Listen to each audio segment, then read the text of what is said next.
but it's on discount.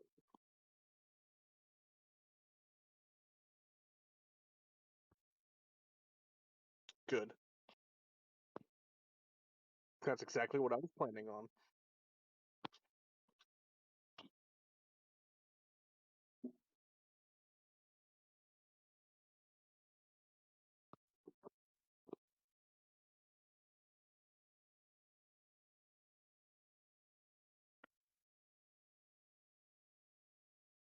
Not me, for I'm doing something right quick. Round for your lives. If you want to touch shit, I mean, they came out okay, but still, if you want to touch shit, for no good reason. That's my recap.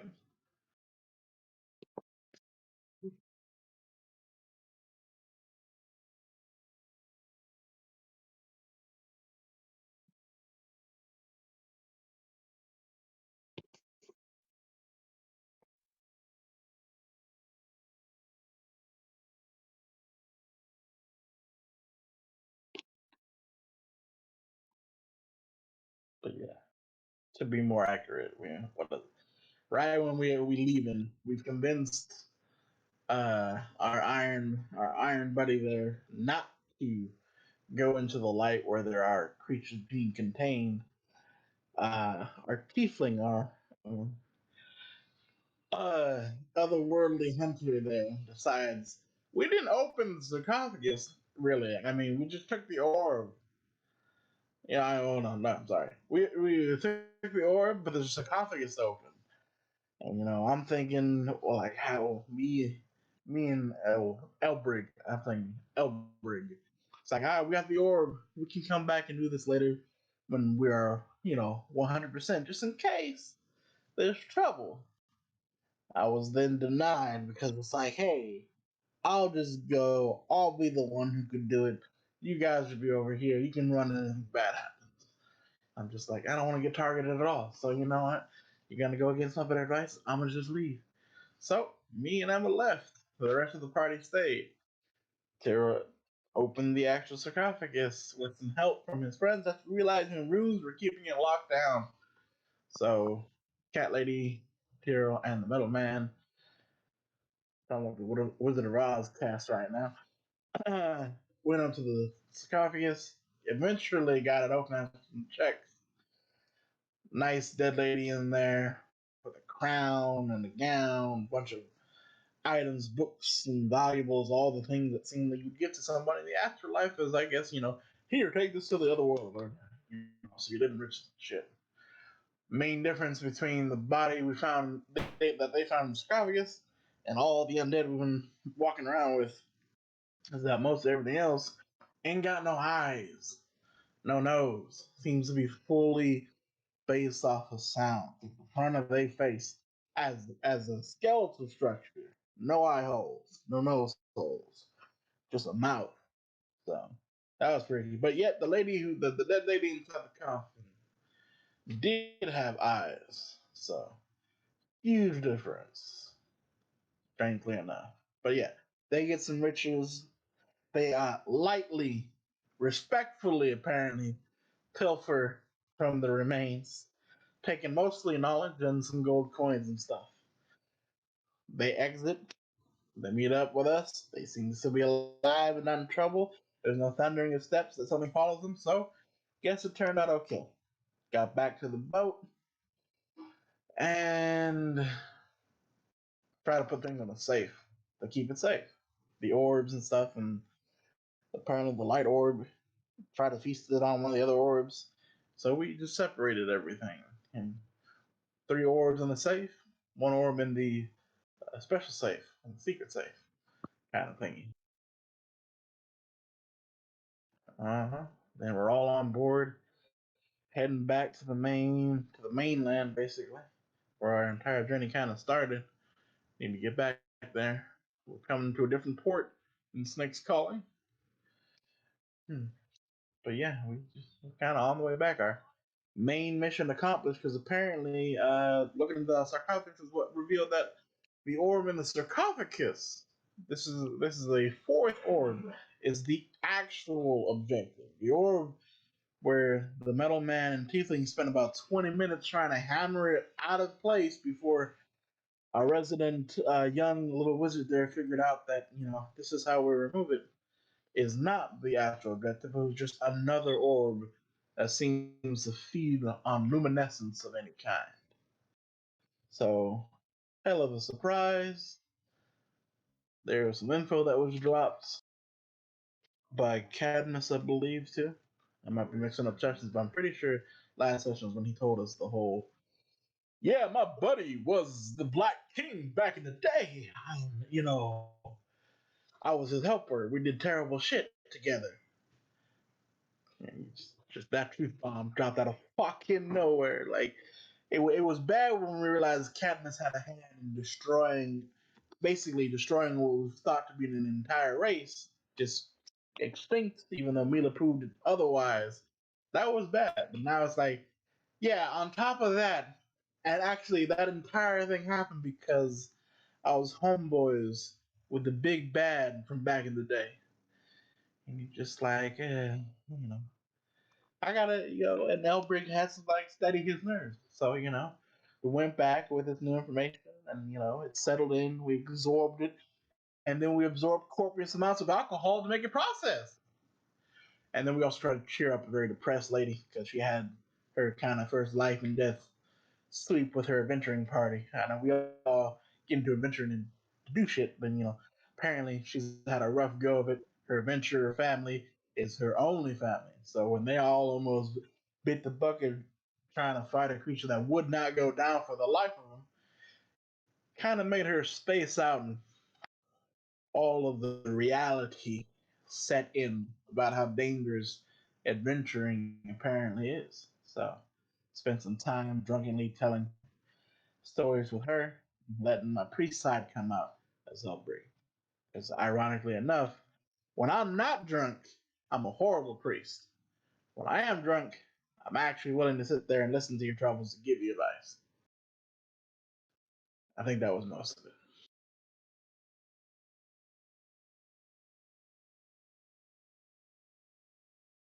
Knowledge bombs are dropped when we're drunk.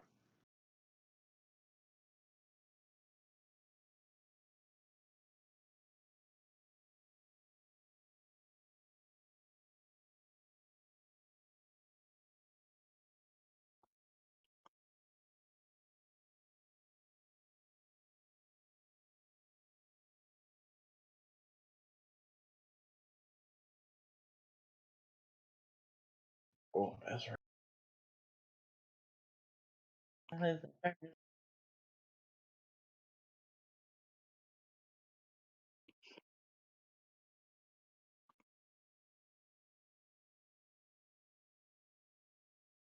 Yeah. Dry knowledge bomb about the past and then profound philosophical questions to boggle the mind.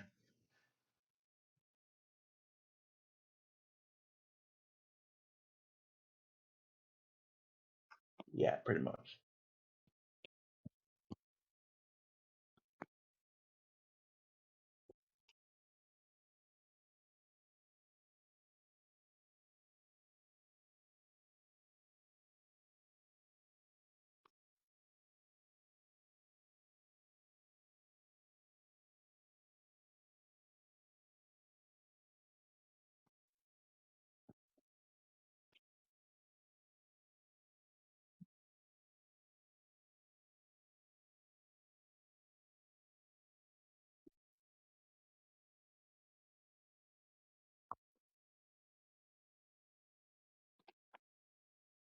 Which it took us from Serpent's Calling.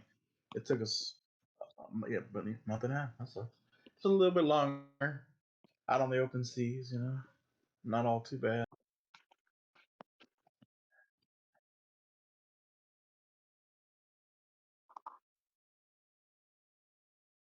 That is okay. We left off with already getting drunk as a skunk, so it is totally reasonable for me to have wandered upstairs and into a lifeboat. As we said, keep your secret, keep it safe. No one expects the halfling to be in the lifeboat. There are a number of people who know that the halfling is in the lifeboat.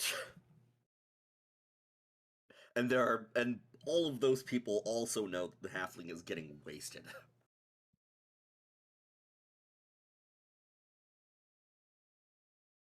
Yeah, pretty much.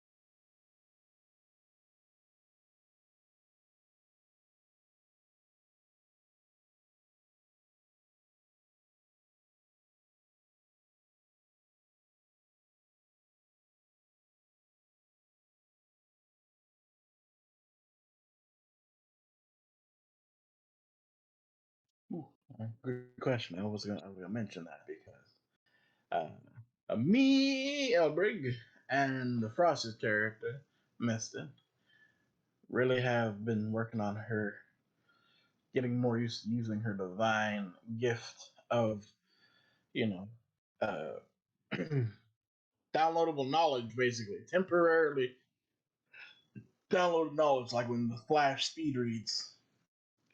All short term memory stuff, totally awesome. Not doing that. Uh-huh.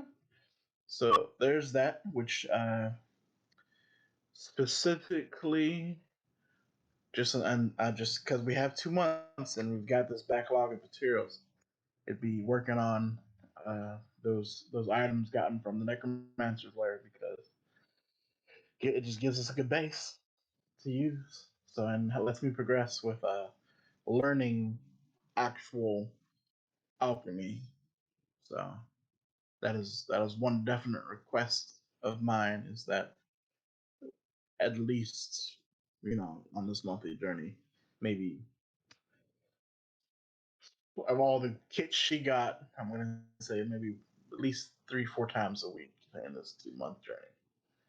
Uh, we are using the hourly gift for alchemy purposes.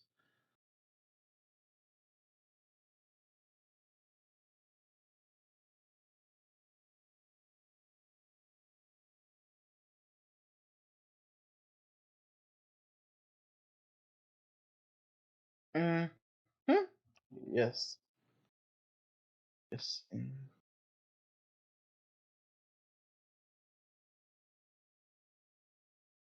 Unheard, Ricky ruffling through like a stack of 8 billion papers.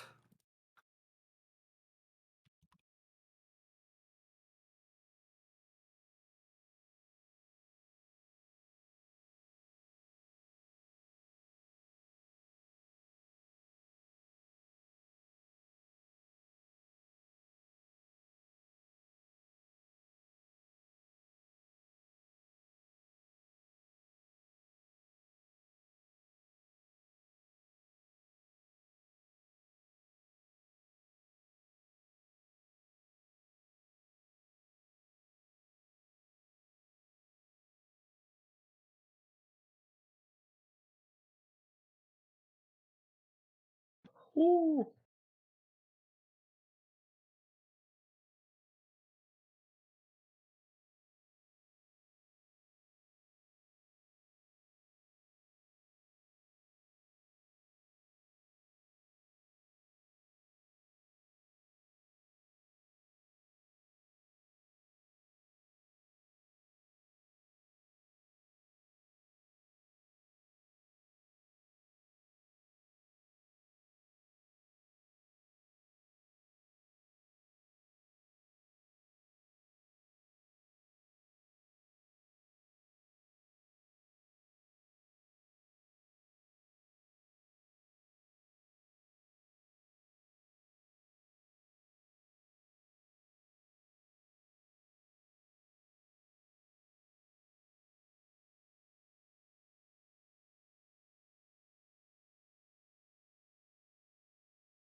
All right, all right, all right.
Oh, good God, please. Where's my medals again? That's okay. Health, fire resistance. Nothing good. Stamina, endurance, everything you could ever want.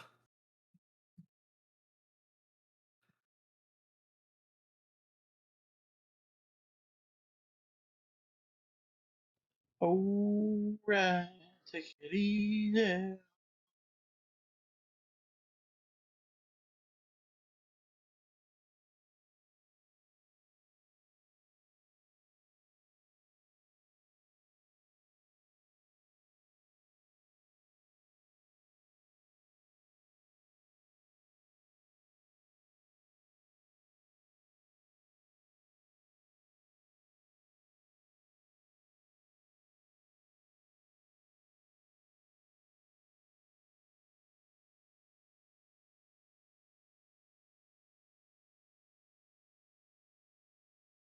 Sure, it's gonna get nothing but a greens for me.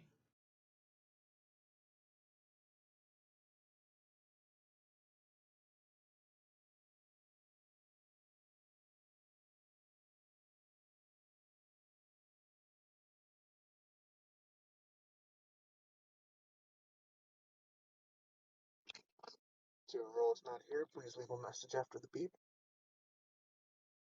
What? Oh no, what kind of itch?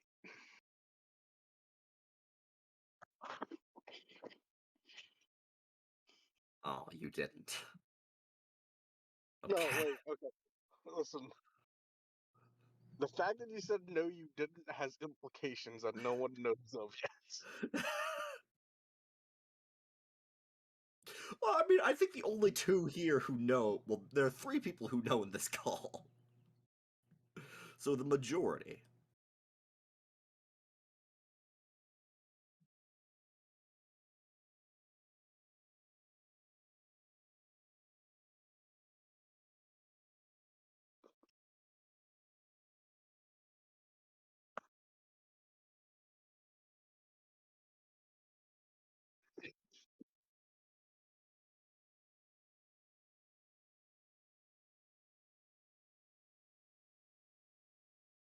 Yes.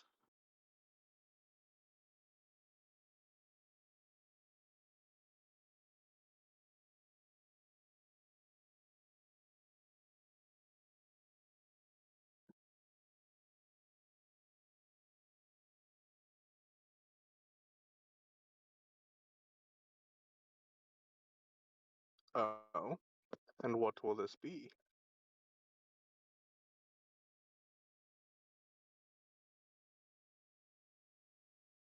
Ah.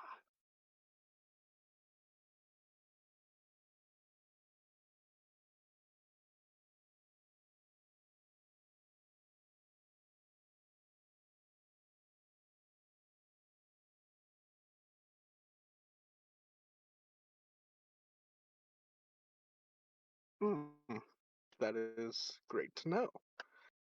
And sounds like just an utterly fun time.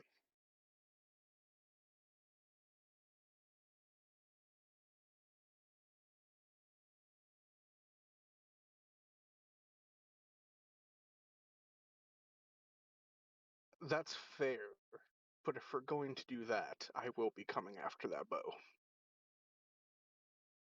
Because, in my wise words, I want one.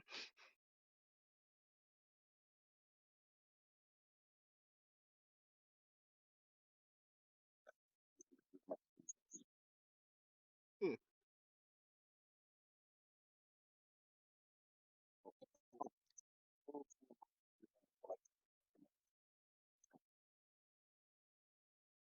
Um,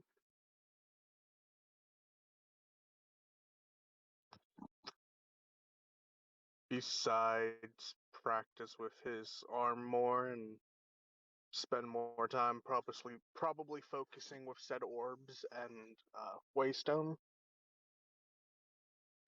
Mhm. Possibly reading some books from Cadmus's stuff. Yeah, I know.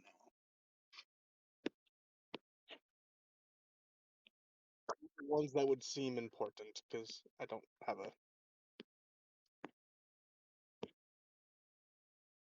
Oh God, no. Trust me, they're not at all. Flashing back to Chuck Tingle. Yes, not all are precious. Some must be burned. No.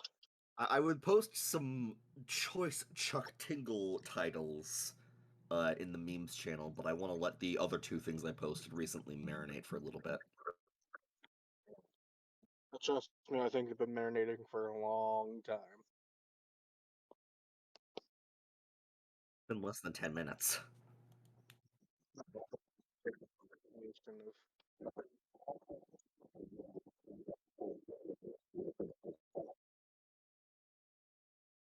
I think that after,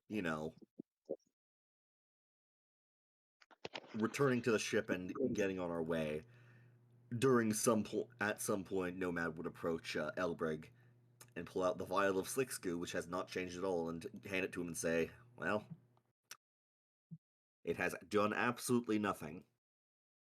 You can examine it all you want."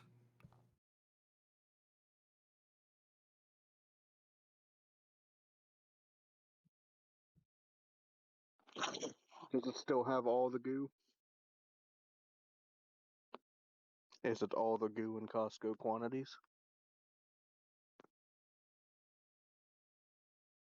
Okay. It's maybe like That 3 ounces. 3 ounces might be generous, honestly.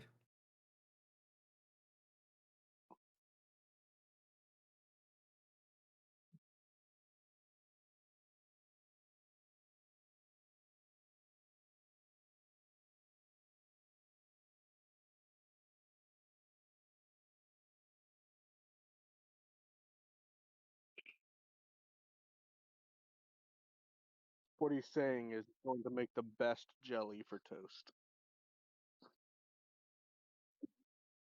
according to Dahmer.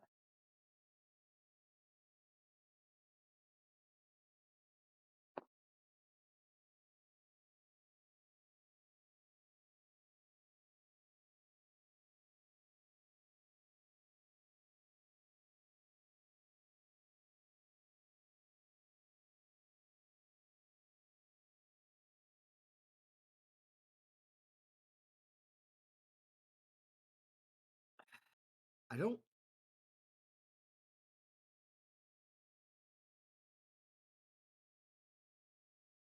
I mean, he'd keep up his habit of going on nightly walks, but aside from that.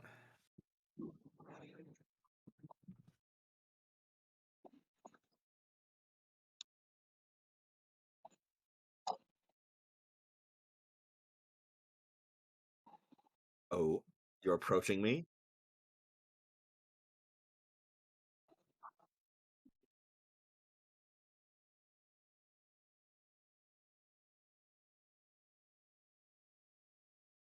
Yes.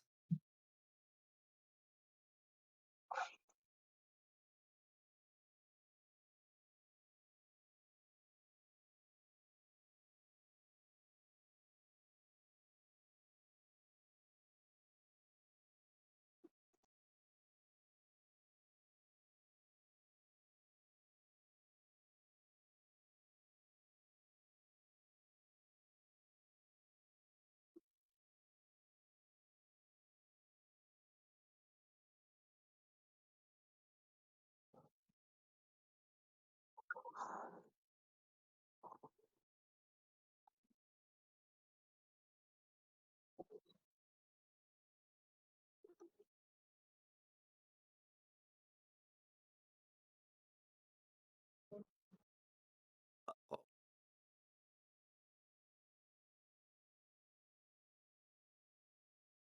Mhm.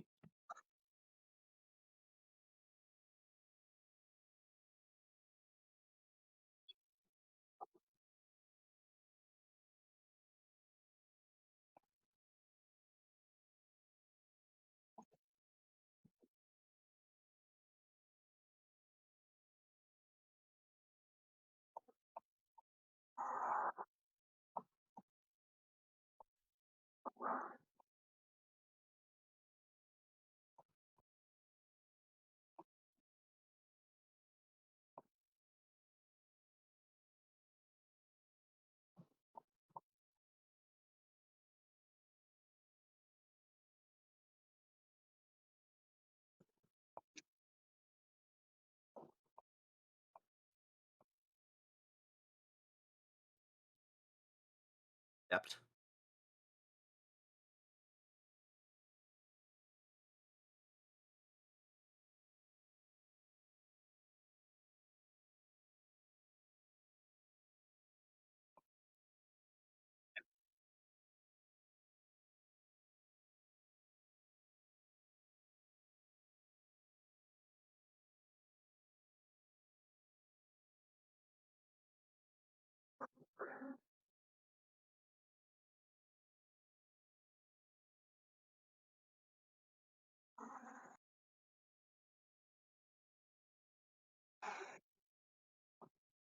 Nomad. Yeah. Nomad would probably share a few stories of their journeys as well.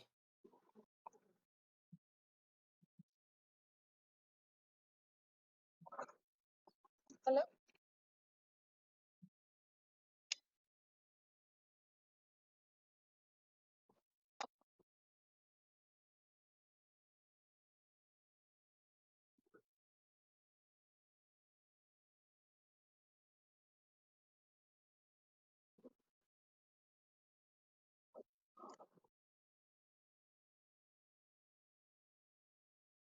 Um, by this point in time, now that we have gotten to what we've come for, um, at this point, Misted is going to be pretty intent on the information that she learned before we set out on this journey. I.e., she now has a general location of where the continent used to be.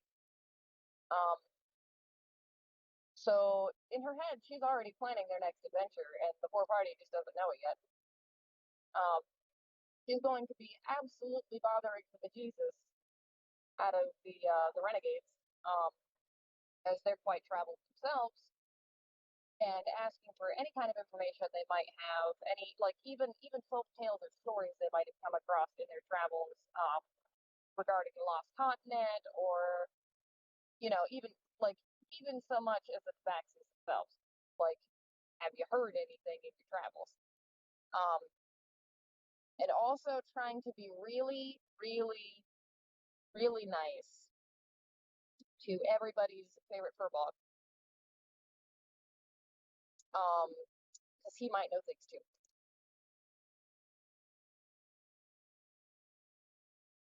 I would never do that.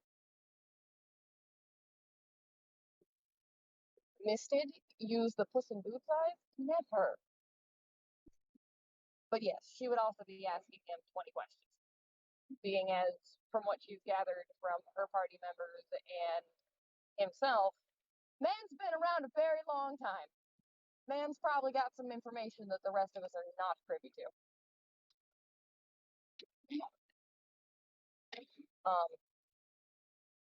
One would hope that, being as he knew all about our BFF fish lady. One would think that he would also know of other things that are not supposed to exist anymore.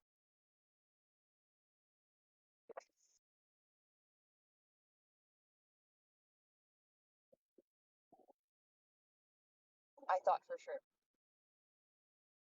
But yeah. Also, Misted would definitely have been spending a little more time with Tempest. You know, just spending the most time possible with she who likes to sneak into bed with the furry people. Do we need an indicator or whatever the fuck they're called? Was you assaulted, Frosty, by Tempest? My God, it sounds so wrong. I wasn't assaulted per se. It was my tail, man. That sound okay.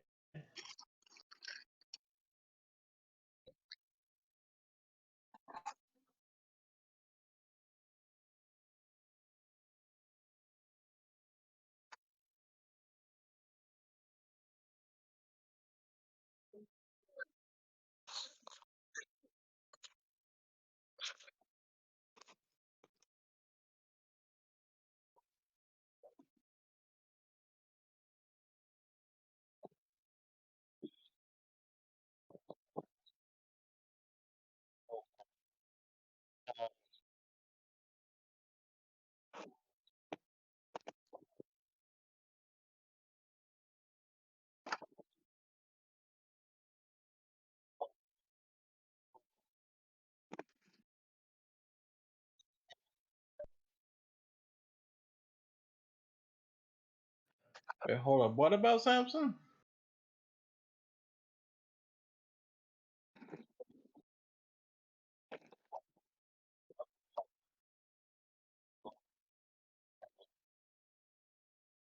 Oh, Missy can wake up and find out that about Mr. How much rooms like that. But what the? Oh, well, it starts off that way. Wake up, see her with Samson. Like, what the fuck are you? Nah, never mind. Hold up. Yeah, we just turn back over. Let it happen.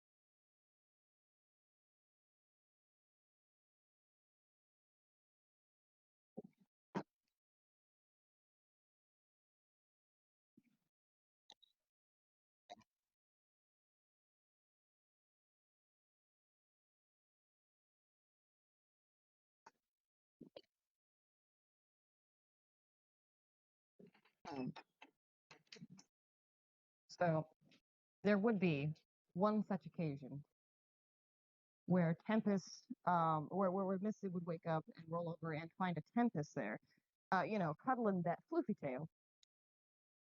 There would be such an occasion where Misted would put her hand on Tempest's shoulder, give her a little jiggle wiggle, right? Just enough to wake her, but not enough to startle her, right?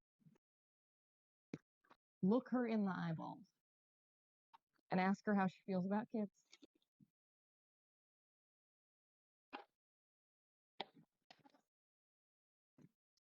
And that's when the screams happen.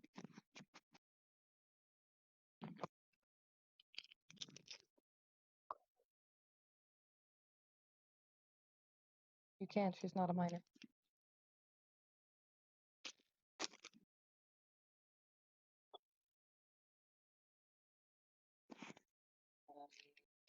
Big dumb cat stare.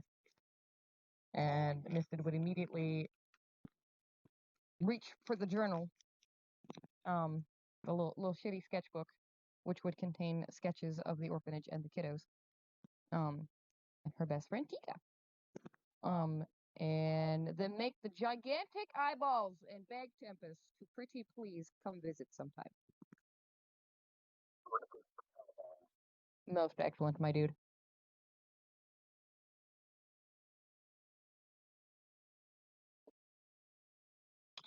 Misted would sketch a map. I just don't think it would do them any good.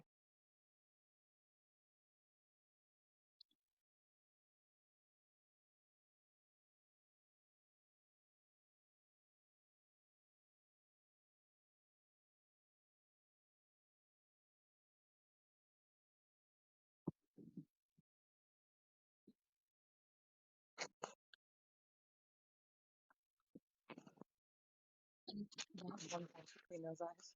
Only air.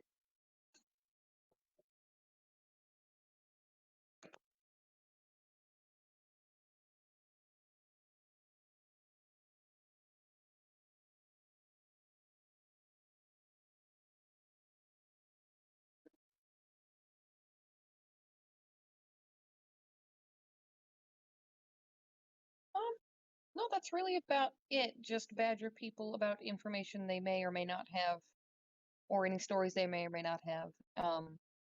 And working with Elbrig on all kinds of fun projects, seeing what she can and can't do with the new tools she's purchased.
Misfit's going to give sheepish grin and nod.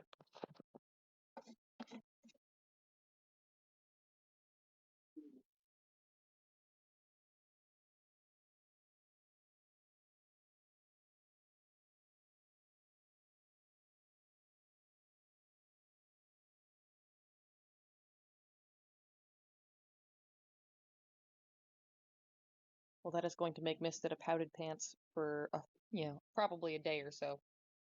Other than that, she could perk right back up.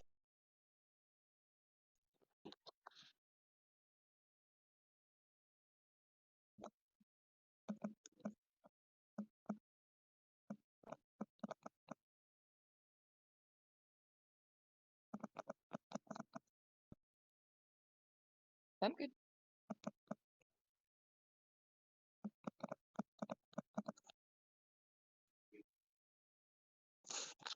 Sorry, I was texting a team lead. Ah, yes, texting, right. Definitely not the ripping of a bong. Okay.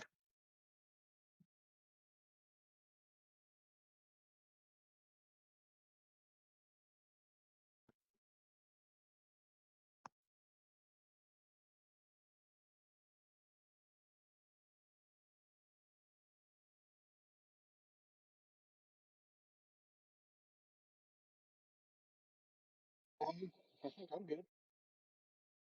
Possibly talking with more and more now that I know her plan of action.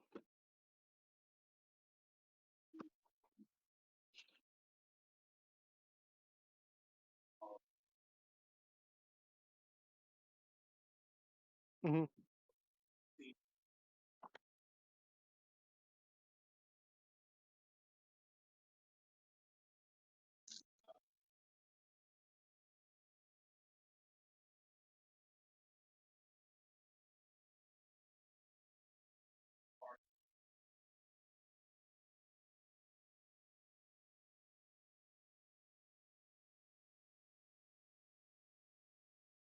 Gotcha.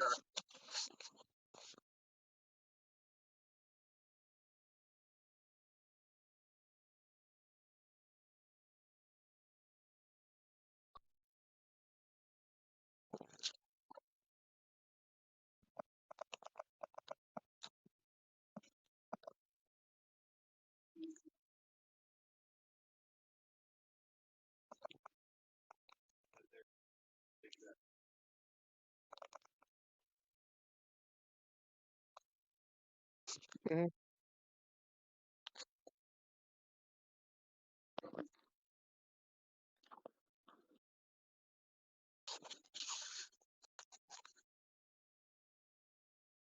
All right.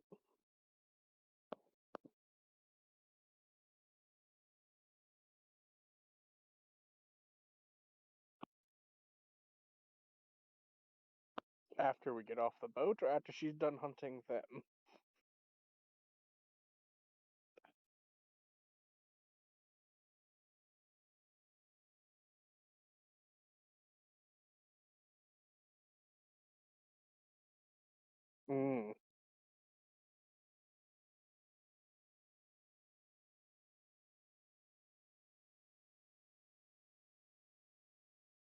Mm. Yes, I see.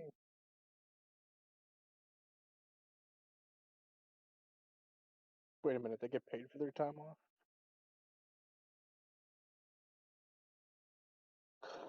Wow. Yeah, that's fair. I guess in that context, I can't argue.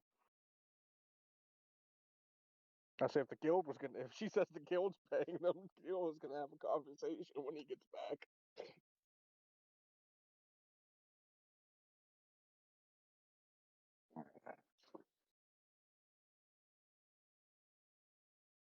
That's fair.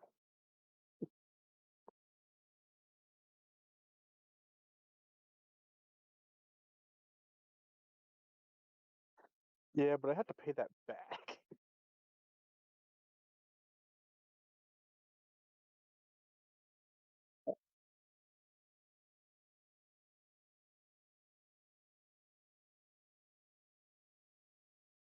Okay.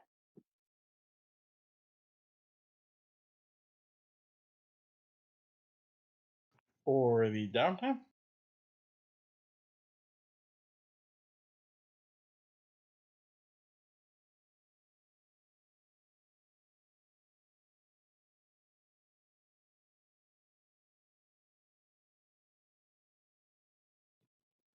Meet up with everybody in the main group here and just be like, so when it comes to the orbs, we have the three essential orbs, one extra orb.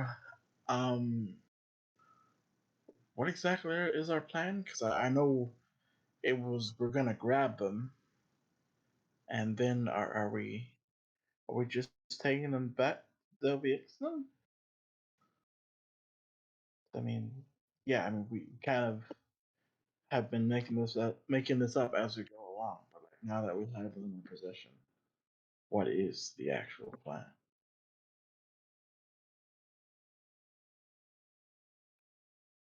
Because you know these orbs are apparently holding back a lot of information about the rest of the world, possibly for a good reason. But yeah, what are we doing with them?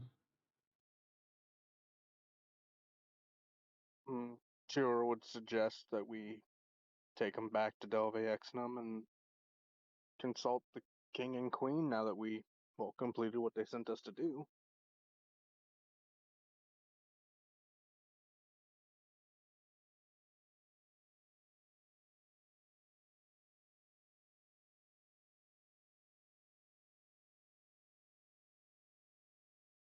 No, Master Tyrrell. They offer you food.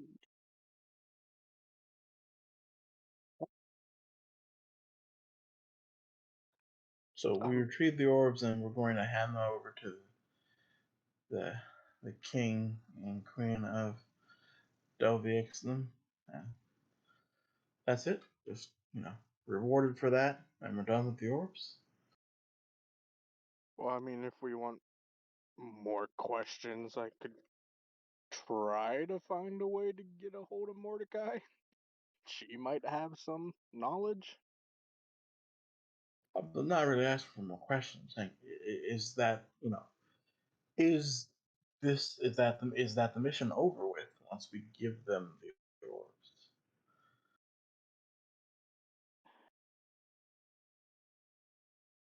I guess it depends on what the orbs actually do.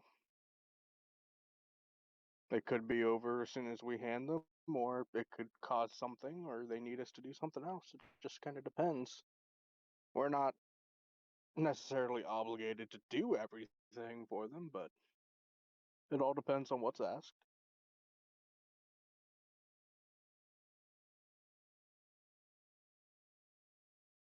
And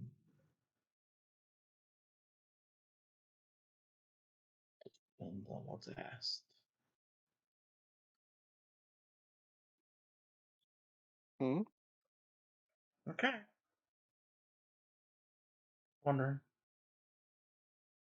Well, if you got any other ideas, I mean, you can speak them now. I'm just as anyone else can. I'm not the only one. It wasn't what other ideas. I was literally just asking what happens after we handle the orbs. That's it. At Well, this point, you answered that, so I'm Do you have any plans for after you turn it in?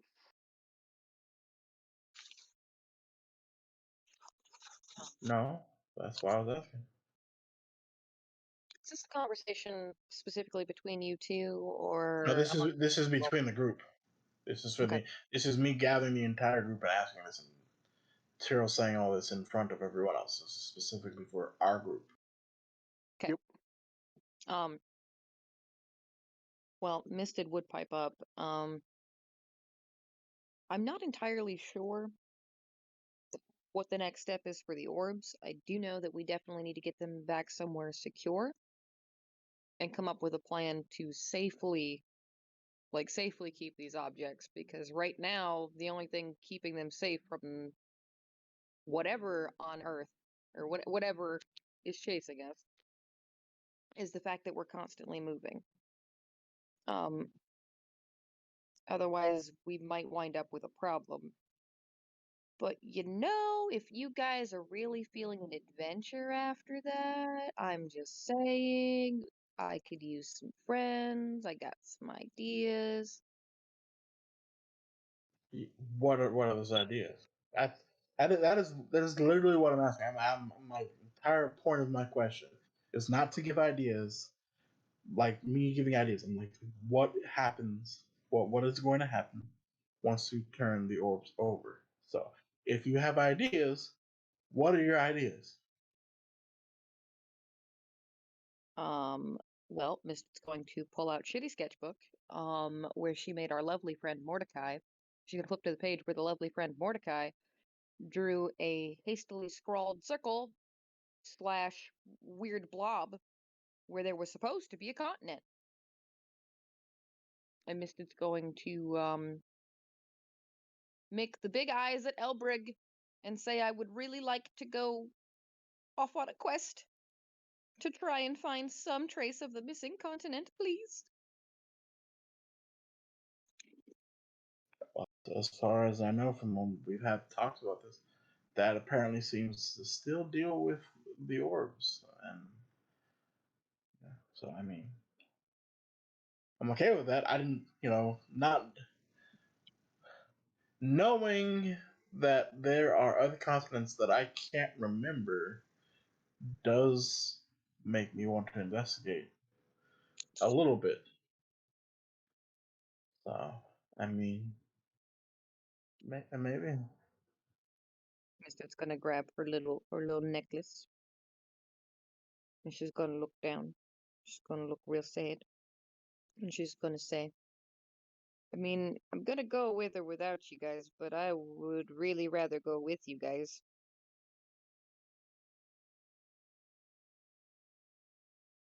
Sad. I'm not saying no. Just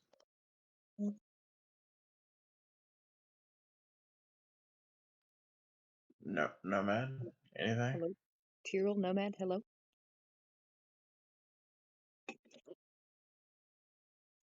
Oh no, the blimp man got Nomad. Yes, the glimpse did.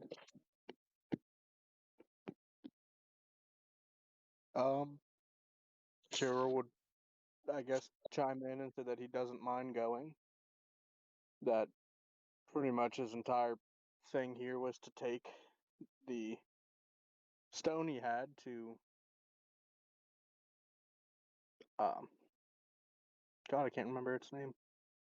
Pretty much I got very off track in my original mission, but I don't think it really matters that much anymore since it's been fixed. And other than that, he wants to at least chase down the leads on Slicks and try to figure more out about that. And that possibly there's someone that could help answer some questions.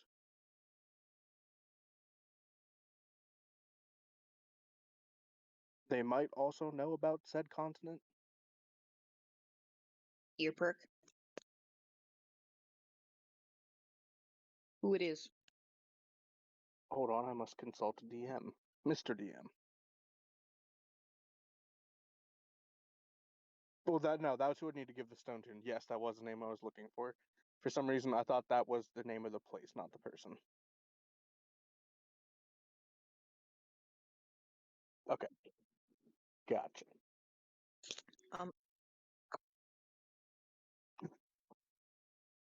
Also, Mr. DM, could you check your DMs?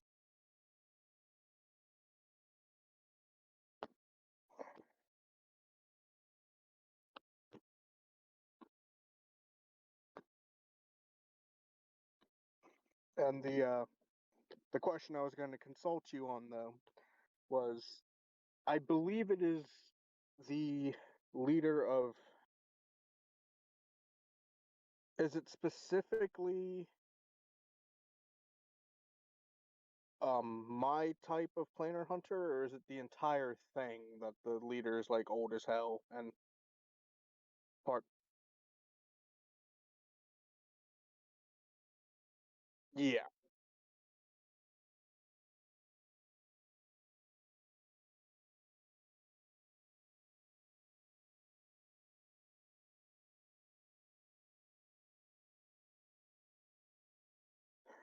Okay, it's a he. Okay, I was about to say I thought it was a she. Okay, and I would explain that to Misted that, from what I know, she's ancient. She's been leader for a long time. And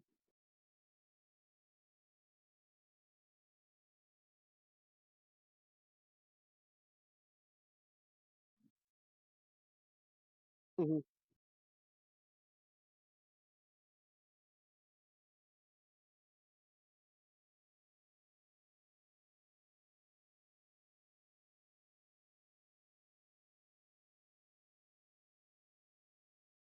Yeah, that's why he knows they're old.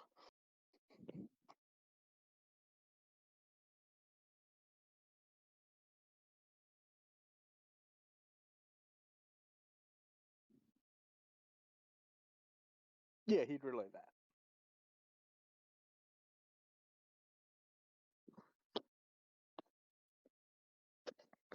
I must speak with them.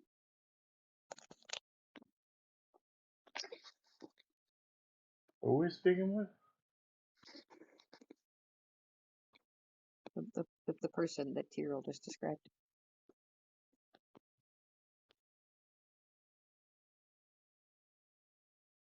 They perhaps have knowledge that I do not currently possess. Oh, I'm sure she has knowledge that no one possesses. Maybe even more than Cadmus at times. True, I just want this specific knowledge at the moment. It's hyperfixated cat time. Oh God. Get ready to rumble. If she goes into hyperfixated cat, Tira will hunt down Morin and ask if she has any of the deterring catnip. Oh no.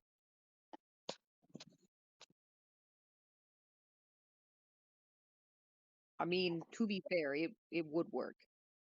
I'm just gonna leave that there. Yes, Tira would make a smirk and say, "This might work."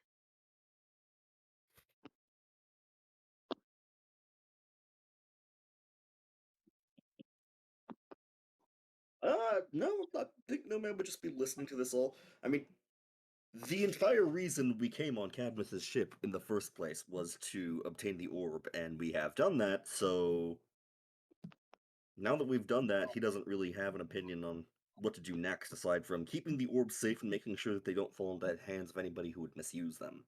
And additionally, he doesn't feel like we're in any big rush to bring them back to Venario, considering, you know, the fact that the king and queen basically told us, yeah, probably not a good idea to keep them here.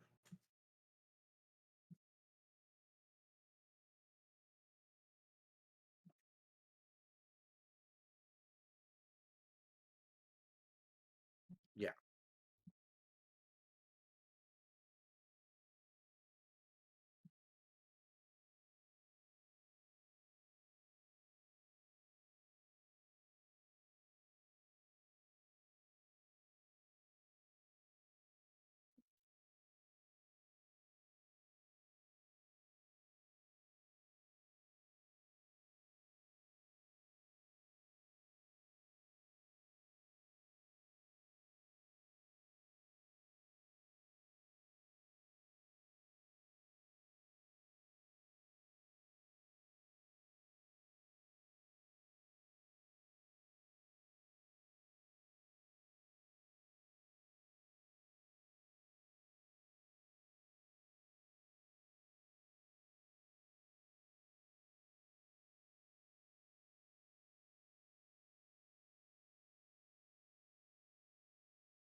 Nope, I think I forgot most of it.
Which one? I would assume pretty good.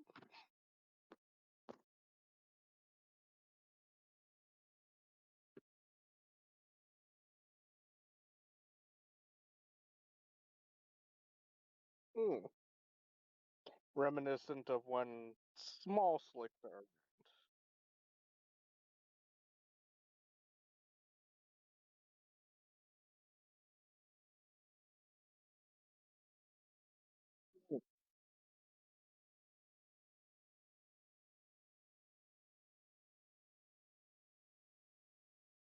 If Tyrell recognizes this, he would be warning people.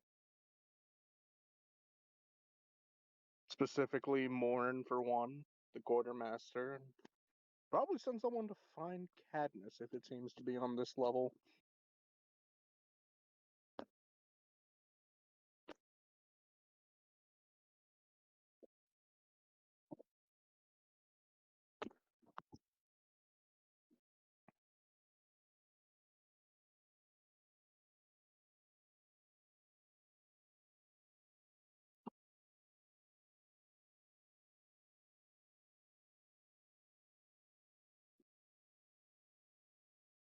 Hmm.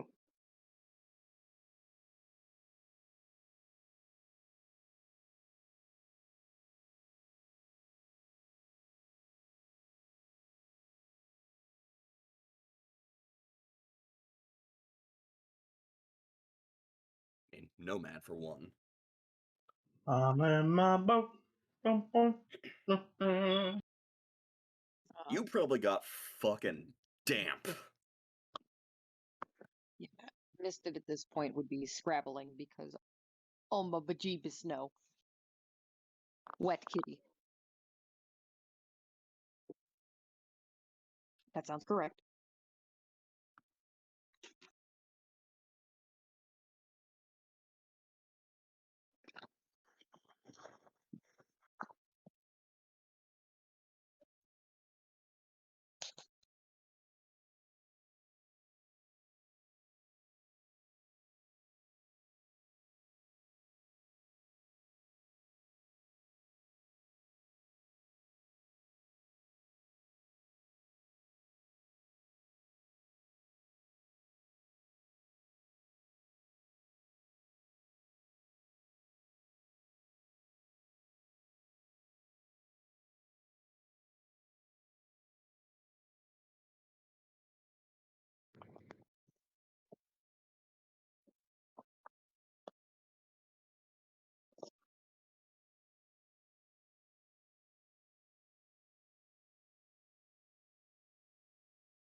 Mm-hmm.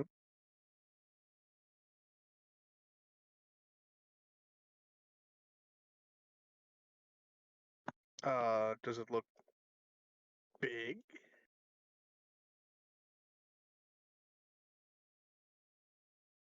Um, he would call out anyone on deck and let them know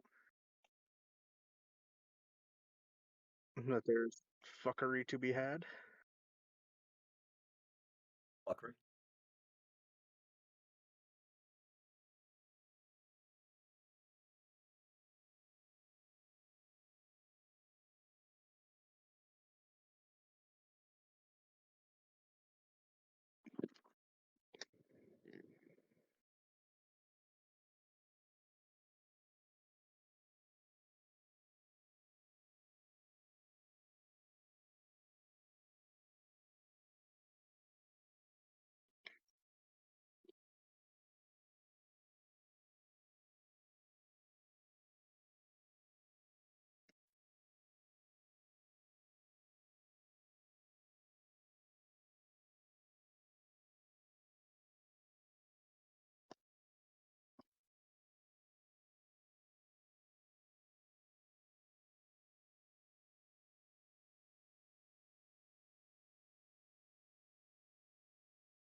Yet.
What did you do? No! Maybe.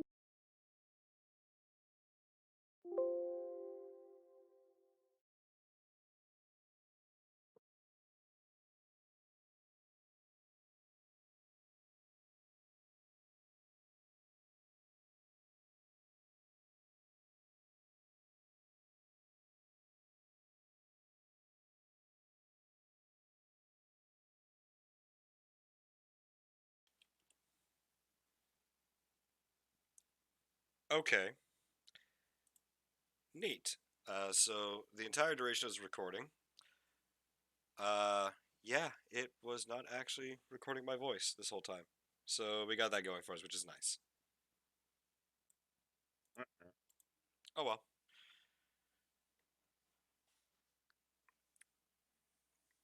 So, as the storm overhead had curled, coiled, and formed very suddenly,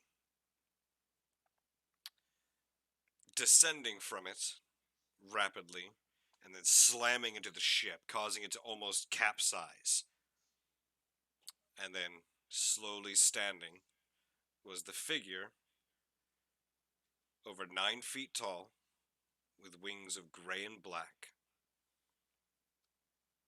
Black, shimmering armor like scales reveal the Black King is now aboard the ship. Somebody cue up the Nobuo Uematsu music. What would you all like to do? As Elbrig is completely soaked, by the way, at this point.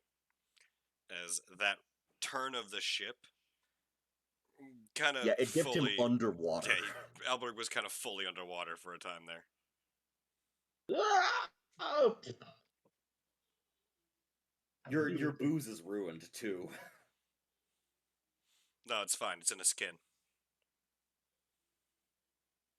If there's any left, you mean? At least the booze is safe.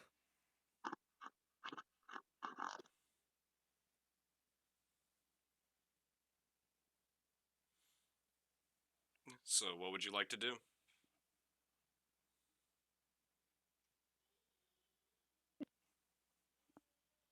I cut the line to get the fuck out of here. No, I'm kidding.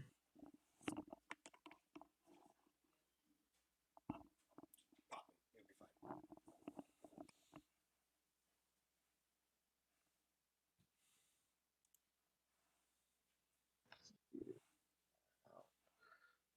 It's a little frozen here.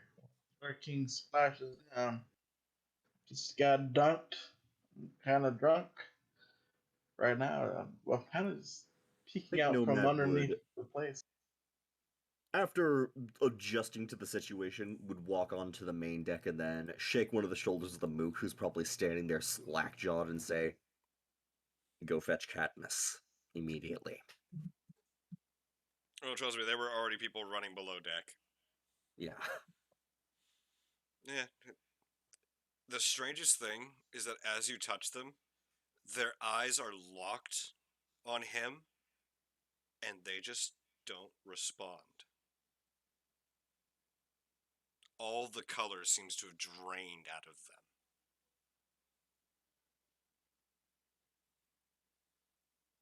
Oh, fuck, magical compulsion effects. Oh no, they look absolutely just terrified. And Like, are we feeling like an aura of fear type of thing, or is it just purely fear based on the fact that it's the Black King? Is there an actual effect that people are being affected by, or is it just general, like, more like, oh my god, there's a shark on deck type of fear? so Misted is safe from this. Elbrig, Tyrell, and Nomad. I need you all to roll a wisdom saving throw. Is this based on fear or any type of Yes. fear effect? All right, drunkenness and halfling heritage coming in tight. I got advantage in here. 'Cause I'm a brave motherfucker. I mean, my race is brave. No, that's pod racing. 15. 15. 15. All right. 17. Okay, with advantage, it's a 17. 17, and also my other Aw. rolls in the. Yeah. You got the handshake. Okay.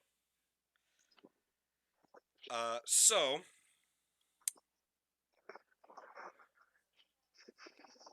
Tyrrell and Elbrig, you just barely succeed. Nomad, you are gripped by just this unbelievably powerful presence that makes you not want to run away, but you can't look away from him. And you feel like your knees at any point can buckle and just send you to the floor.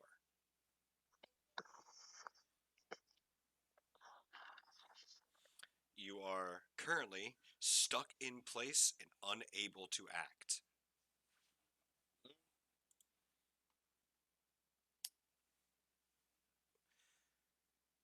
Wait, was 17 not good enough? 17 worked. It Oh, barely succeeded. It was a DC 17.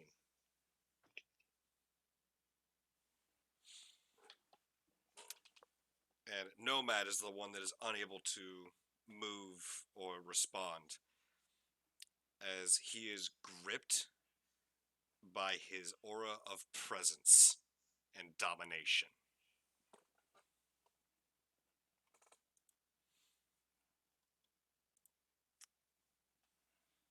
And as the Black King looks about the stunned people aboard this ship,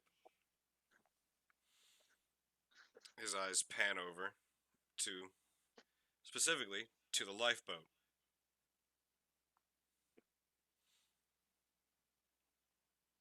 And Elbrig, you feel a cold chill just grip your spine as you recall this individual's blackened eyes with red peering through and the flash of purple lightning as the last thing Kairu saw before being impaled.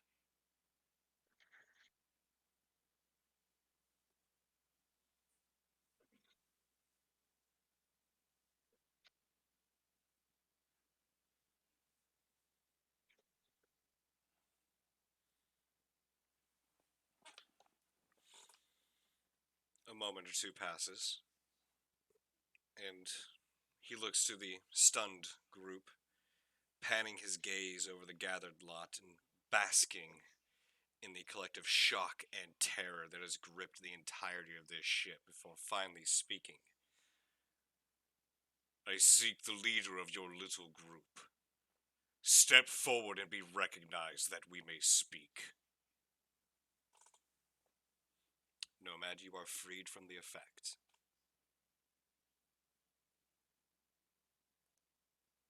we as a coalition, there ain't no goddamn leader. It's a democracy. No, okay. Do you say that out loud?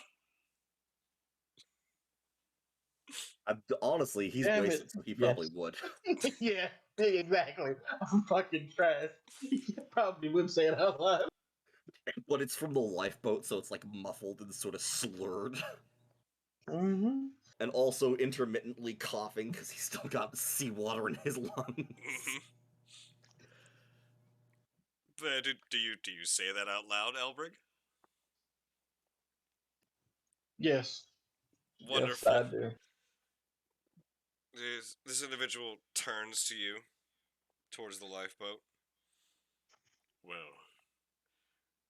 it's no longer a democracy. Now I believe it is dictatorship. I ask again. The leader of your group, step forward. Nomad would look up to Tyrrell. Who is still way up in the fucking crow's nest. Nomad looks up at me. Tyrrell would use Misted Step to go down to the floor of the deck. All right. I'll point out I don't recognize who's the leader of the group. Oh, trust me, that was I'm gonna point pointed out on the drunk purpose. one. Yeah, that's right. I'm gonna point out the drunk one doesn't give a shit. All right. Would you like to No. move yourself to where you would like to be?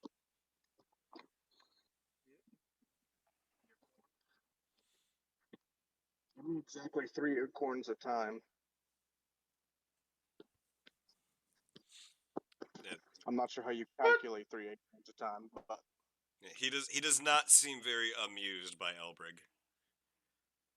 I ain't being fucking amusing. Fuck you, man. I'm funny. if he keeps running his mouth, Tyrrell just tells him, "Don't make me cut the lifeboat strings." That's right. Go ahead, cut strings. Set me free.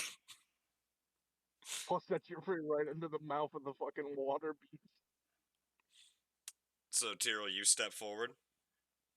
I don't know why, but the way that you said that made me think, make us whole, Isaac. Jesus Christ. Why? Why are you like? So, Tyrrell, you step forward. Yes. All right. You see him hold a hand up in motion, move closer.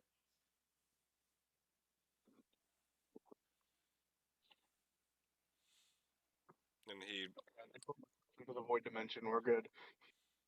and his gaze passes to you, and in a very clearly condescending tone states, "I ask your name, that I may know whom I address, as I would understand that you all know mine." Don't actually know your name, just the title.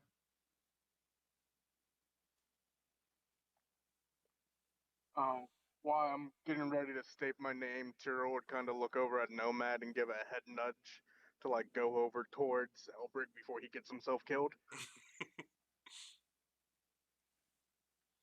And Tyrrell would simply state, while unnerved, he would state that his name is Tyrrell Arlius.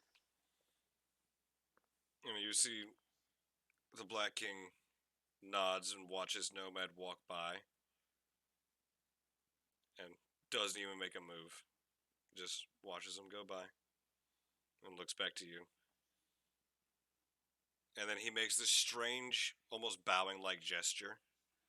Very, very short, very subtle, and responds to you with Nidak Saharum, Tyrrell Arlius. Honor smile upon your name and family until the dream claims both. Being versed in both languages, you understand that Nidak Saharum is a phrase of respect between foes. It is a very old custom and very polite and proper, which is basically just, I acknowledge that you are my foe, let us be at least respectable, is basically the gist of what it means. Tyrrell understands that he will attempt to reiterate it. Yeah. Nadak Saharum. Daxa Harun. Yep. And you see him then put the hands out to his sides. I come here and approach with an offer of peace. Surrender the shards to me, and I shall not slay you all where you stand. You may return to your lives, pitiful though they might be, and live out your remaining days as you seem fit. Refuse, and you will die, here and now, and I will take the shards by blood and steel. You need not die foolishly this day. Tyrrell would look at him and, reiterate peace is always a good thing, but he would honestly kind of cock his head at the fact that he mentioned shards and say, "What are you talking about? We And aren't." oh, excuse me. Yep.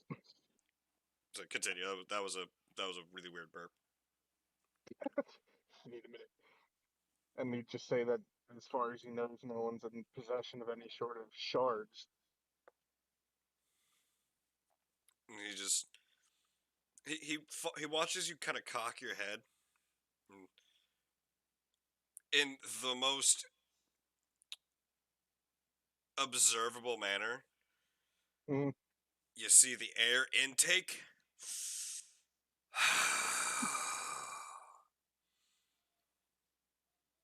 The spheres, orbs, objects that you have been carrying. Surrender them to me.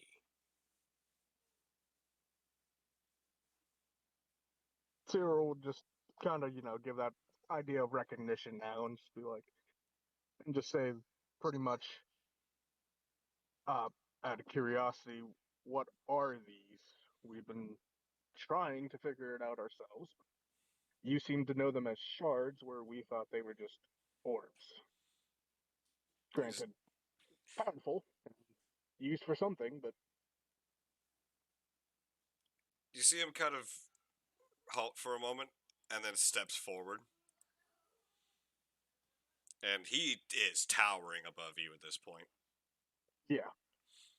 and just kind of looks down.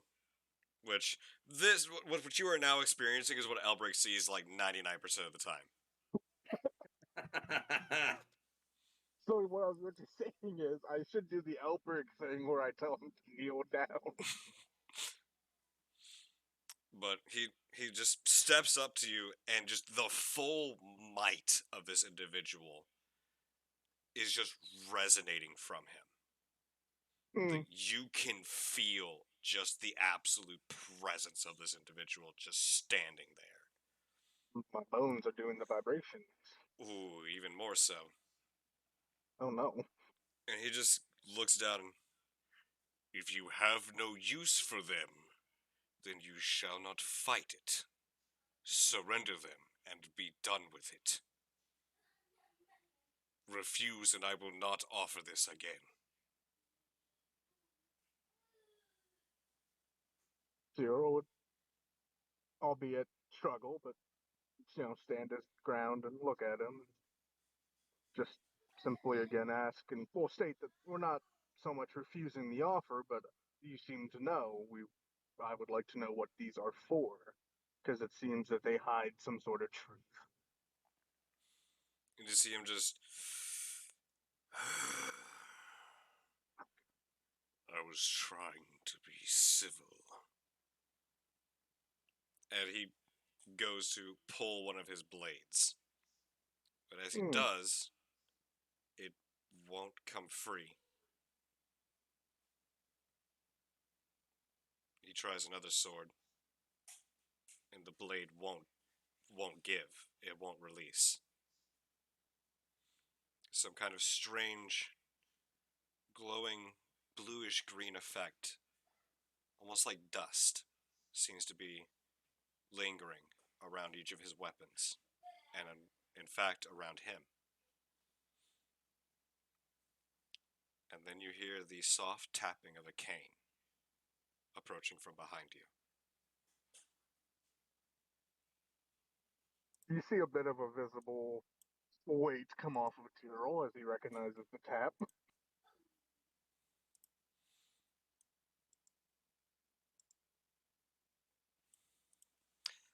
As Captain Cadmus, having been retrieved and warned of some great threat now aboard the ship, has made his way. And upon seeing Cadmus, you see the Black King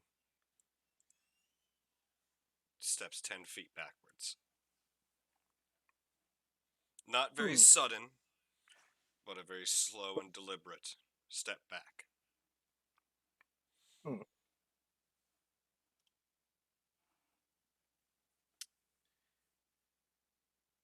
Yes.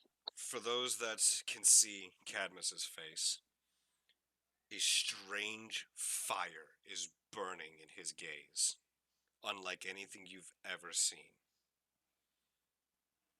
And he makes it a point to step between Nefaria and you all. And the cane comes to rest directly in front of him. And now you see this ancient being standing before Cadmus, and just the sheer presence of these two feels almost equally matched.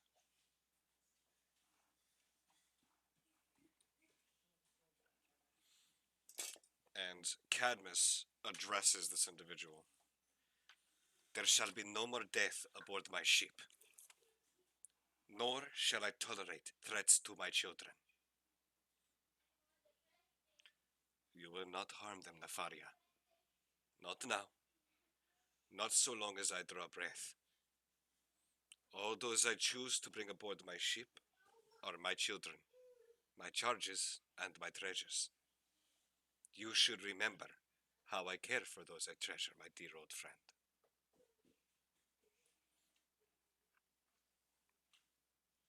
And as he does so, he kind of slowly is moving in a direction that puts Nefaria on the other side of him, so that he's guaranteed to be between the lot of you and him.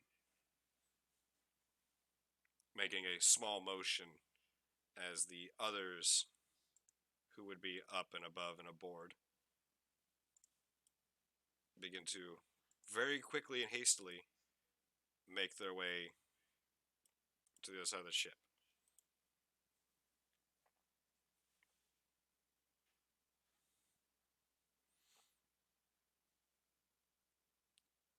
So Tyrell, Nomad, Elbrig, Misted, what would you like to do?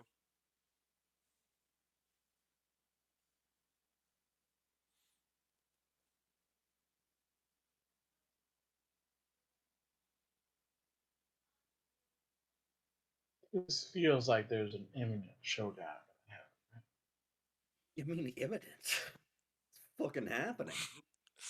Nomad's just over there, like, is in the corner, like the giddy kid at school, just.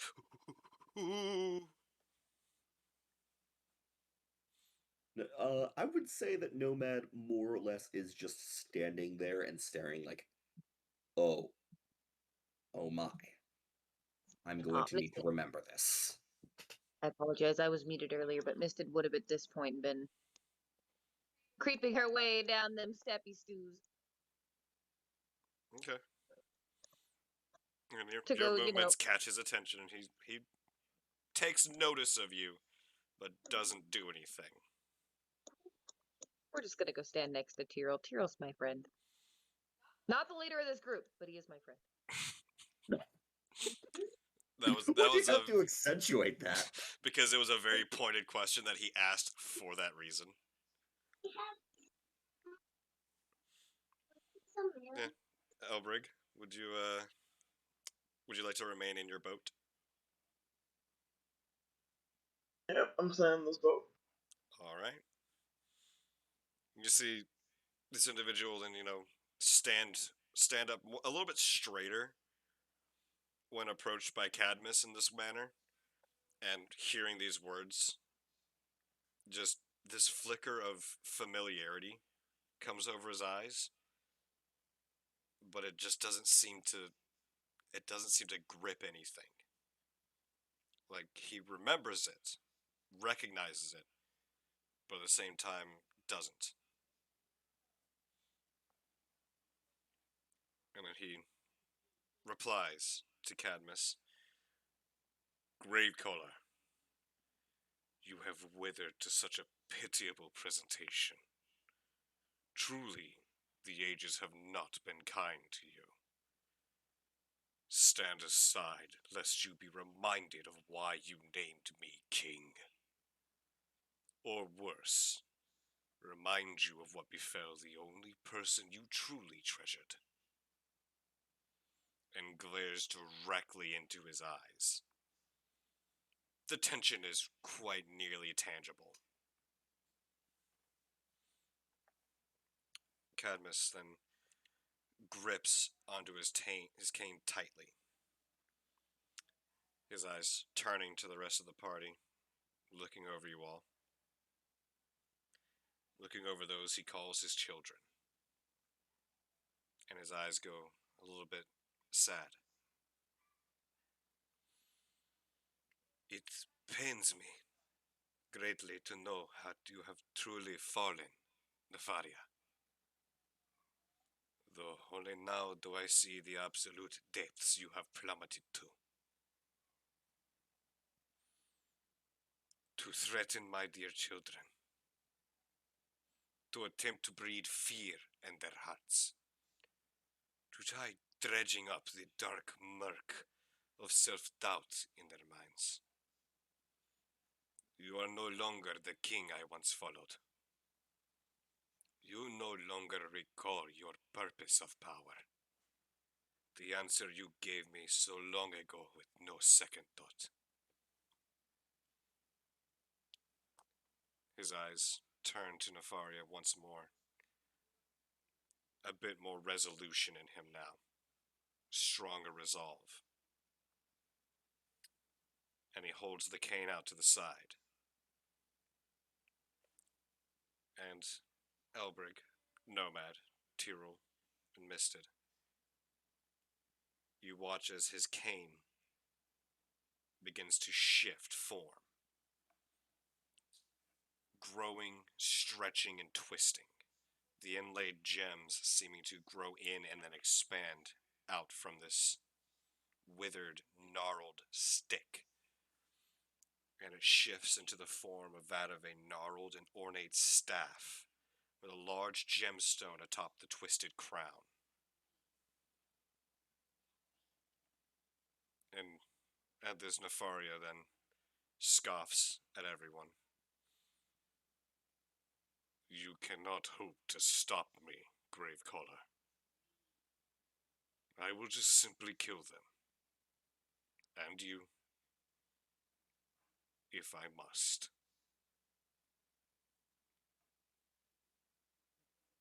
I have no worries going forward. Hand over the shards, and I will leave you all in peace. They can return to their menial lives, and I will not pursue them. I won't even harm them. You have my word, of course. Just surrender the shards to me. Give her back. Cadmus grips the staff. A bit of confusion comes over his face, but he quickly dismisses it. You doubt their strength. You scoff at their potential. Yet I know their power. Theirs is the light that shall renew this world, and I shall kindle their flame for as long as I can. You, Nefaria of Vinaru, were welcome aboard my ship as a friend. Now, I see that you are no longer the friend I once knew. And you see Nefaria once again grab blades and try to pull them. But he still finds them held fast to their scabbards. In this moment, the entirety of the shattered star begins to glow, lighting up with glyphs and runes, markings and etchings, light seeming to pour from every plank of wood, every twist of rope, every stitch of fabric. Every bit of it begins to glow, pulsing, almost like a heartbeat, in light of wondrous blue. Cadmus levels his staff towards Nefaria, towards the Black King, and an aura of green and blue mist begins emanating from the ancient Furbolg. You, Nefaria, Iluixtra Arcnaus, once the Black King of Vinaru, are no longer welcome aboard my ship henceforth. Nor shall you harm my children while I draw breath. By my word and oath, be gone. He then strikes the staff down, and Cadmus casts the Arc of Permittance.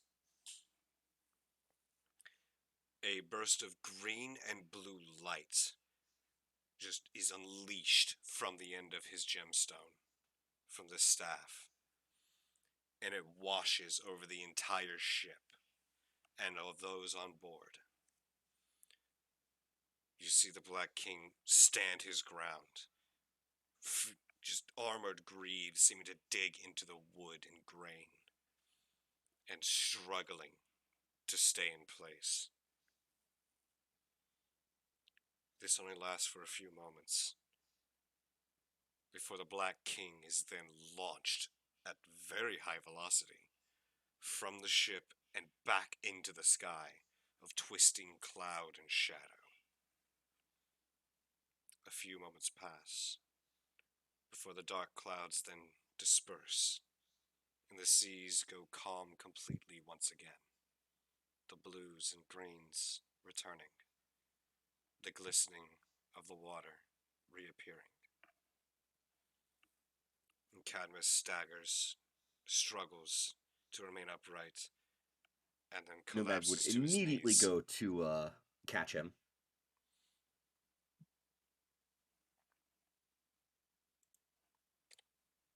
And he is very drained. But more so, he seems very broken.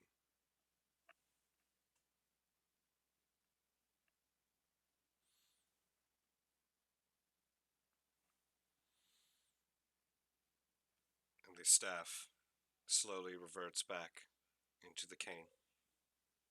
He grips it, and with your aid, brings himself back upright. And as he does, each of you feels this strange warm sensation over you. Like a thin blanket has been draped over your body. And it's soothing, calming.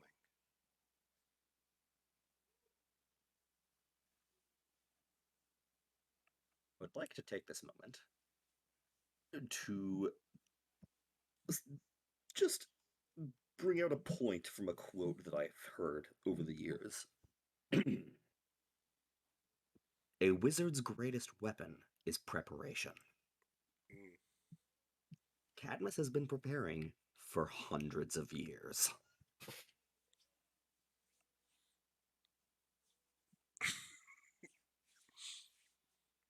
Yes. Cadmus then looks around the ship and thanks you. Is everybody okay?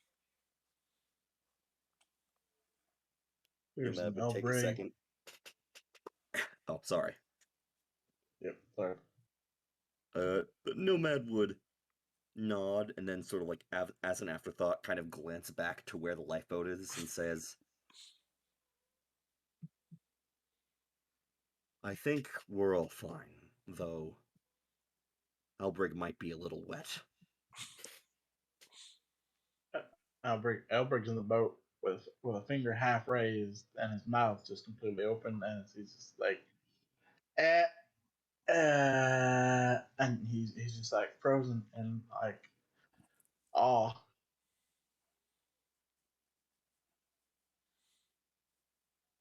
Mm. Mm-hmm. Just shocked silence.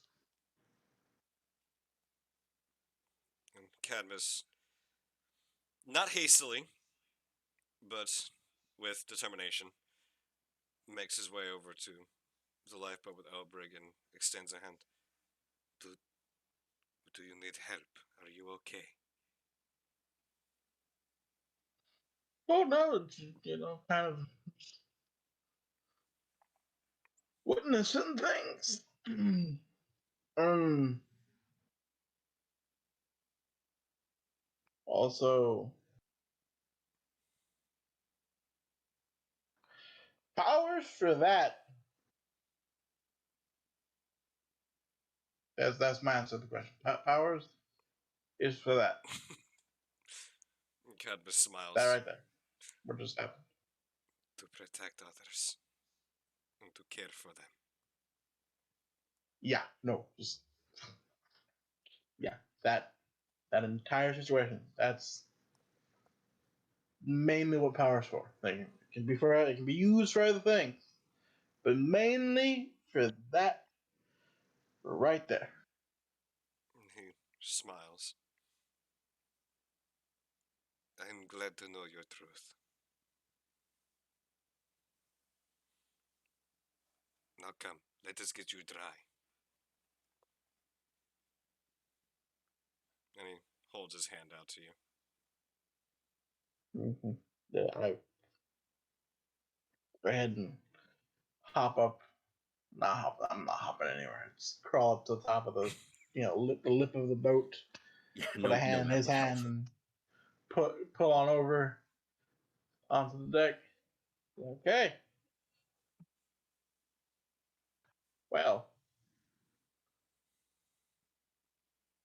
And Cadmus try with literally the knife. gives you like a once over, like he's looking over, making sure you're not actually hurt. Just, I'm very glad that you are safe. Me too. Me too.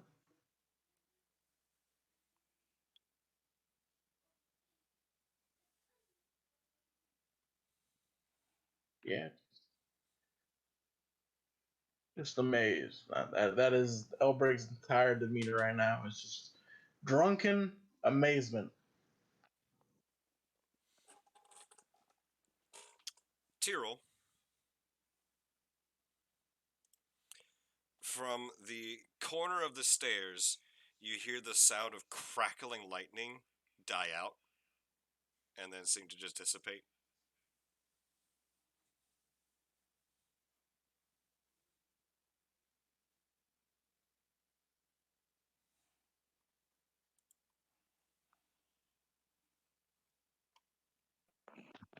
Tira would understand what it is. Mm.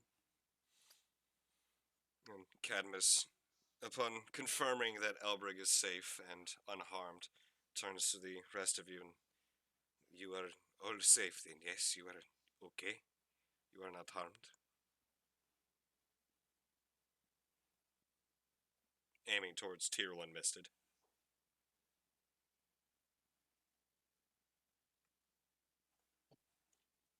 I have a case of the hiccups. Misted would in fact let him know that he is not hurt, more just unnerved.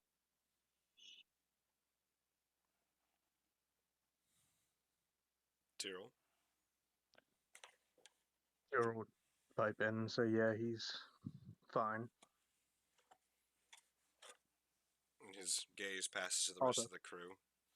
The two that Nomad had first encountered, he specifically looks at them and walks over and begins checking on them as well. And just seems to be going about making sure that everyone is fine, everyone's okay, everyone's safe.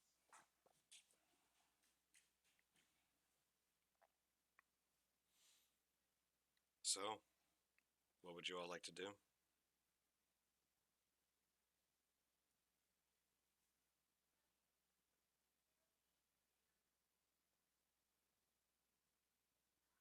Uh, Nomad is going to continue to assist. Cadmus. I don't know how I fucking forgot his name for a second. Because the brain is going a million miles an hour right now. Also, I'm just gonna leave this here in reference to what just happened to the Black King. Simba gets yeeted. Yep. Get the fuck off my ship! Basically, you you're threatening my children. Be gone, thought.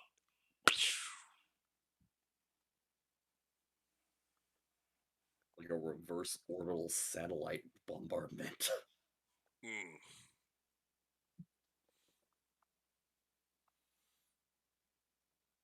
And probably about like 40 minutes later, somebody can hear a splash like way off in the distance. Just, sploosh. But yes, Cadmus then, regrettably to him, retires back to his quarters, as it is very apparent that that one spell drained everything he had.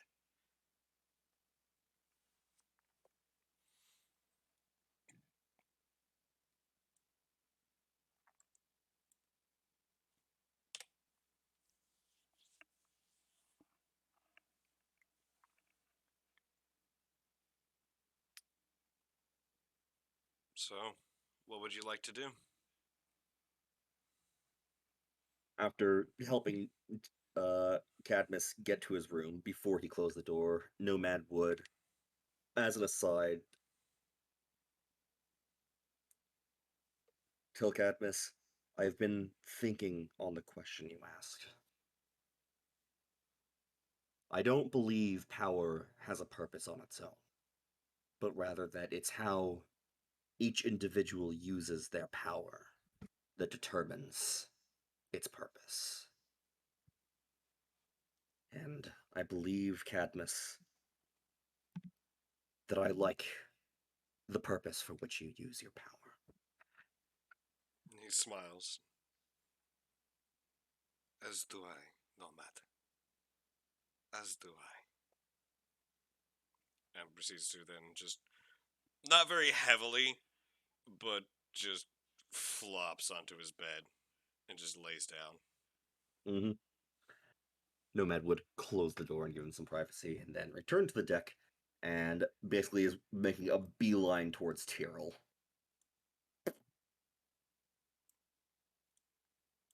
Everyone else is going back about their business. Shook, but going about their business. I would say to that extent, Tyrrell will be heading towards the crow's nest again. Okay. There's just suddenly metal man just quickly shuffle stepping towards you. Oh no.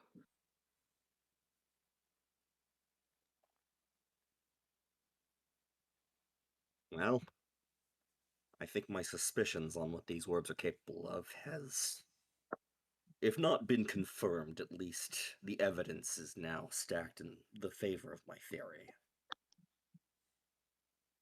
In favor of one theory, yes. But I think there's also another.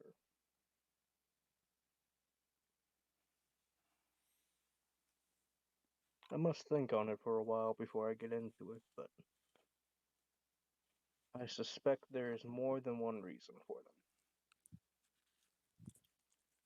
them. Nomad would nod and say, let's get back to Venaro as soon as possible. Yeah. Might be easier said than done, but it should be a thing.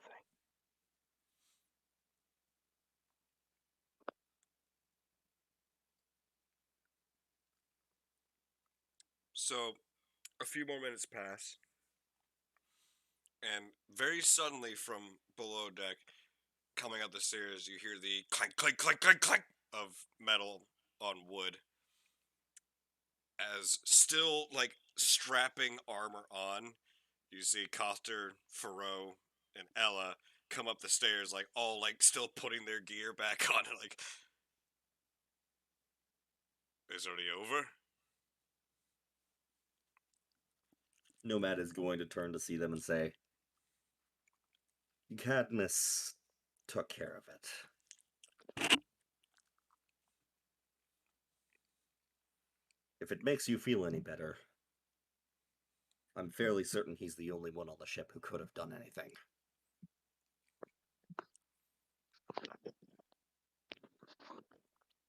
And you see Kothra just kind of look to the rest of you all and just nod and, well, back to what I was doing then. And then just grumbles and starts undoing all the armor. Unlike Nomad, he has to take his armor off.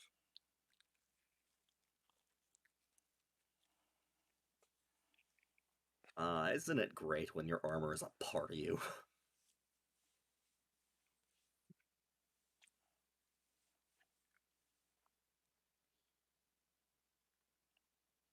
Yes, but also no, I assume.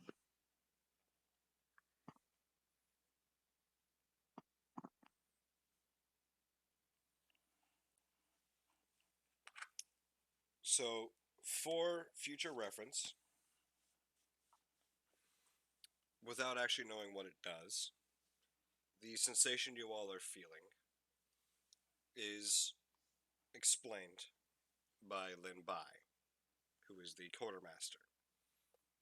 That he doesn't fully understand it, he doesn't know what exactly it does or what it means, but that when Cadmus cast his spell, which was indeed a fully fledged arc spell, that for whatever reason, when he cast the spell, everyone on board was granted this effect. He just states that it just feels very calming and soothing, but that he's never really known exactly what it is meant for, and when asked, Cadmus states simply that he hopes they never have to find out.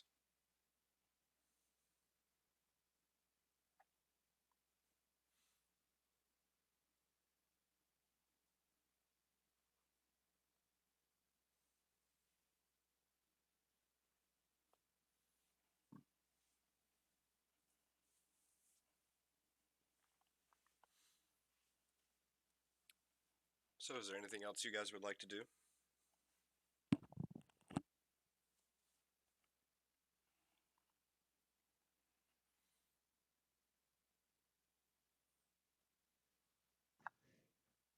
Um,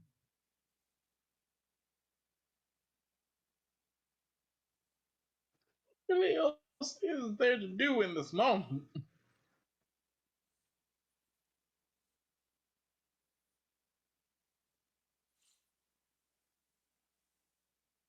Alright. So, for the remainder of this trip, which is about a month left of it, is there anything else you guys would like to do during your downtime?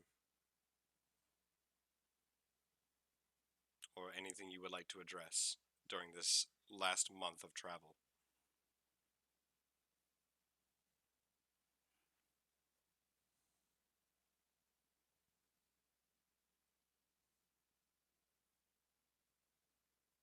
Well, after everything is settled, Nomad's gonna open that sense again and count. Still the same number as before, but something's different. You notice that shortly after that event, and now that you've opened up this sense, 3 of those sources were very close to the ship and have since begun to disperse. Oh, they were ready.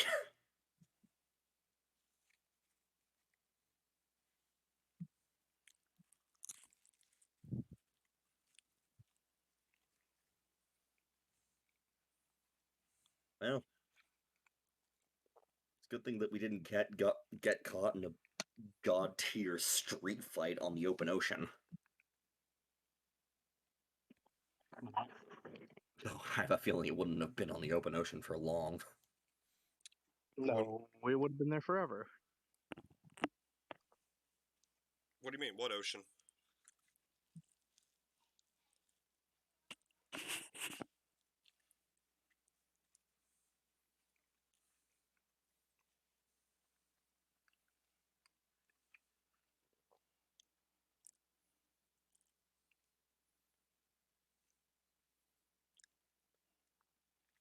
But okay.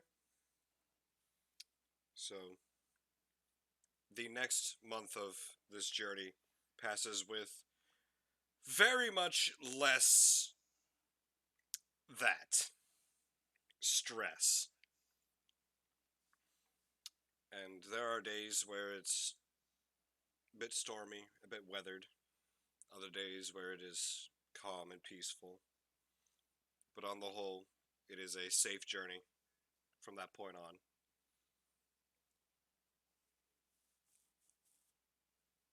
And as you make your way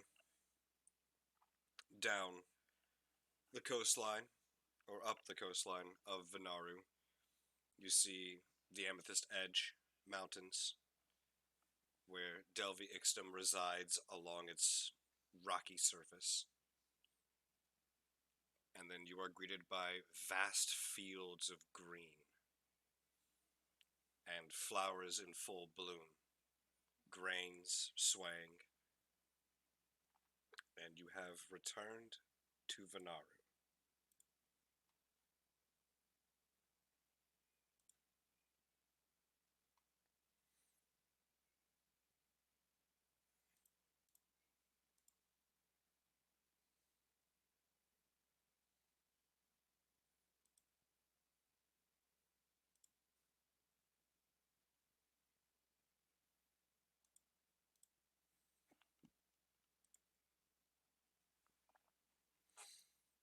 And you return to go to Vinaru, finding yourselves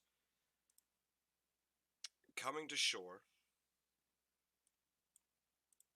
or coming to port, in an alcove-like area called White Shallow. And as you approach this alcove, you are met with the reason of its namesake, as the very waters within this bay are almost pristine white, almost like it is snow. And as you go to make port, they specifically are very careful with watching for the stonework that blends into the white surrounding, as there's the smaller bustle of ships coming in and out and don't want to have any more incidents. The ship finally makes its way into harbor and into port, docking and beginning to allow you all to depart.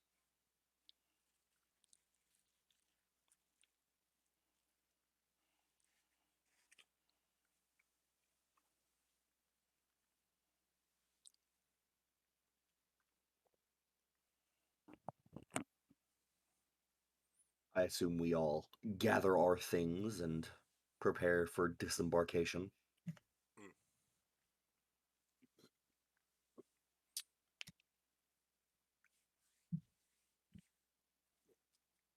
The day is yours.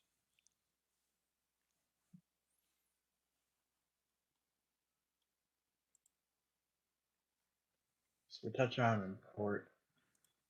If we retrieve the orbs, it's time to disembark, right?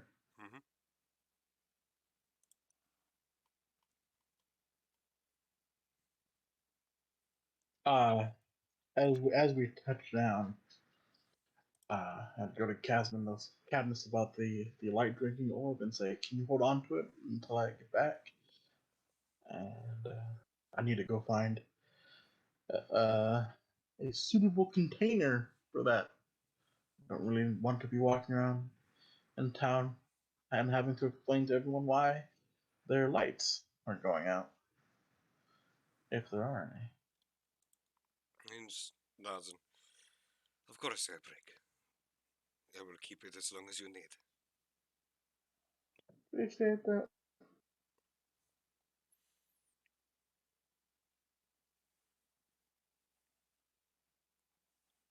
So after that, when we disembark, look around for the first person. Looks like a well, as we disembark in port, are we? Is there a port master? There is indeed a wharf master. All right, to the wharf master. He is currently with Lin Bai, going over paperwork and whatnot. Ah, yes, the Wharf Master, or as one might even call him, the Wharfomancer. The gazebo comes to life and kills you. Shit! Yeah, I'll just peek my head in real quick and be like, "Hey guys, real quick, small question." Then you can get back to your stuff. And Lin Bai just steps aside, and you see a small halfling sitting there, going over paperwork with set of spectacles on. He looks up. Yes, There is a blacksmith in town here. yes. Running for directions. And you see him just kind of look around and points towards the northern end of town. He'll be on the northern end of White Rock. It's the farthest to the north there. And if Appreciate it. you can't find him at his shop, he's probably over at the North Reach Gate, just on the outside of the wall. He has a homestead on the left side there. Cool. Appreciate it. All right, back to what you're doing. Okay. All right. And then yeah, I hop back up on Samson and we're gonna head northwards towards that blacksmith shop. Okay. Tyrrell, Nomad, Misted. What would you like to do? Why did you say Misted? Like, oh, Misted. To give her time for the hiccups. Ow. I thought you were, like, No, trying to I'm channel an 80s talk show host. I'm legit dying of these hiccups. Or Jim Carrey.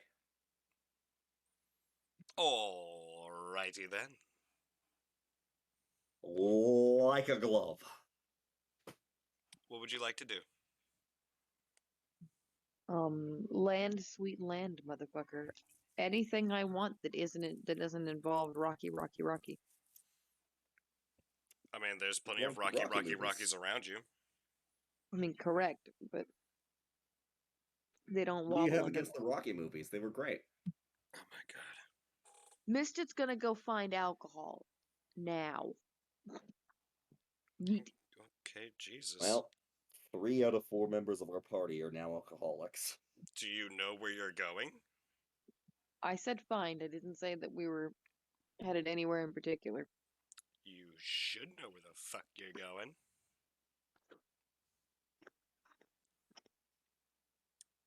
By the way, to those who is their first time visiting White Shallow, it is a Me. small, bustling city. Not quite to the full term of being a city, but not small enough to still be just a town. But it is a small, bustling city here in western Vanaru, and it is named for the white stones, almost pure and white, that make up the landscape of the shorelines and beaches, where the water itself is almost bleached white. Located here is indeed a taller structure that seems to be more towards towards the southeastern section of the city. There's a taller structure that looks to be the Law Hall of Silavor. And aside from that, there is actually a distinct oddity off in the distance towards the southeast that you can actually clearly see from the docks. It is a abandoned half construction of some very large building. No real idea of what it could be at first glance, but it seemed to, like, the construction seems to have been stopped, whatever it was. And that's there looks to be a very active marketplace towards the center of the city, with another smaller active marketplace to the north of that one. And that aside from that, there appears to be yet again a fortified fortress-like wall that surrounds this city. and it is a bustling port city, it looks to be, as the fish and aquatic delicacies are abound and abundant. And peering out to the northwest, you see three small islands. And directly to the north, you see Stone Talon Mountain.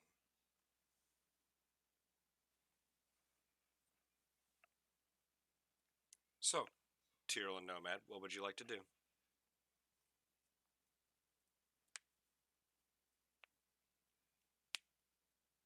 After gathering his belongings, Nomad would probably go to give his farewells to Cadmus.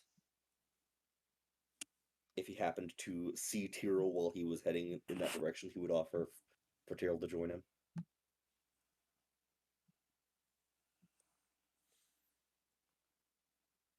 Oh no, Tyrell's dead. No, I live. Thank you. Tyrell would probably bump into him in that direction, but Tyrell would also be headed towards talking to more while we're still on the ship, talking to Morin and Gorumar if they're under the deck. They would in fact be in the hold, gathering up Morin's belongings. Yes, and I would go talk to them, and if time, works, then yes, I would follow him with Cadmus as well. Okay. Yeah, nothing really new from them to say. They're not gonna give you the location of where they're heading to, but it's still the same thing. That they're gonna look to try and find others to join them. All right, Tyrell would basically go down and let them know that in his travels he'll let certain of the higher Planner Hunters members know that if they see them specifically that have this mark, that they're not so much a part of what that is. So hopefully it will take some heat off them, as he suspects that some of the guild won't take nicely once they realize what happened. Mm. Okay. And that never try to outrun the one that looks never try to outrun the big one. It ends badly. A bit of confusion, but a nod. And then he'd head on his way and probably bump into Nomad and follow him.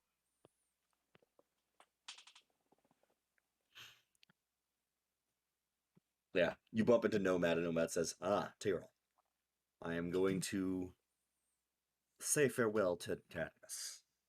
Would you like to join me? And he gives you the look that you can basically interpret as, come say goodbye to our father with me. Wouldn't you give me the tone more than the look? It's the mannerism. Okay. I was about to say I have some questions. If you can do looks now, I have questions.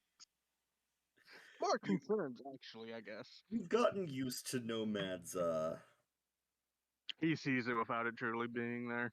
yeah. Yeah, I know. Nomad is not hard to read, but basically, he asked this question, and the first thing that Tyrell thinks is, he's asking me if we want to go say goodbye to our adoptive father. Yeah. He picked up what you were putting down and would follow. He smelled what he was stepping in. Yep. I Nomad would. smelled what the forged metal was cooking. Nomad would knock on the door to Cadmus's cabin. And it would open. He's in there. Nomad would walk in and say, well, Cadmus, it was a pleasure to be on your ship again. Even after a month, Cadmus still seems very drained. But he's still Cadmus nonetheless. As he nods, and it was quite a journey, to say the least.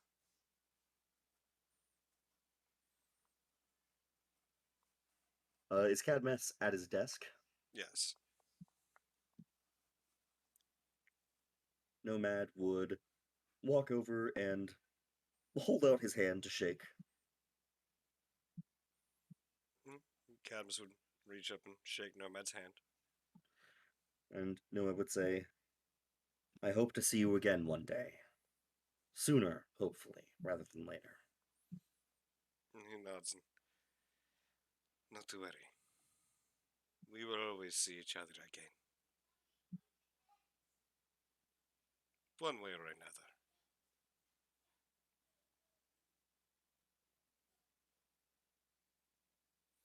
Nomad As would nod, and then take a step back and turn to Tyrell. as the two of you are the only two that knows that that means. Yep. Cyril would start fishing around in his bag for a minute and, walk up a little bit closer. Cadmus puts his hand up. Please, please, nothing. Just no fish, It's please. nothing dangerous. I swear. And he just kind of Nothing dangerous. puts the hand up. Okay. Because one time you gave my walls ice, and the next time you started crying in my bed. The other time you came in screaming about chickens. Okay, all of those are fair. I can't argue that. Kind of. I wasn't wrong about the chickens.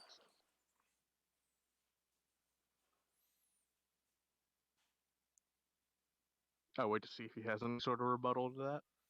And he just kind of shakes his head and smiles. Now, Tyrell would pull from his pack the one thing he never got to touch during this journey, which was the one bottle of blood wine that he had gotten from the spooter bartender. Eerie.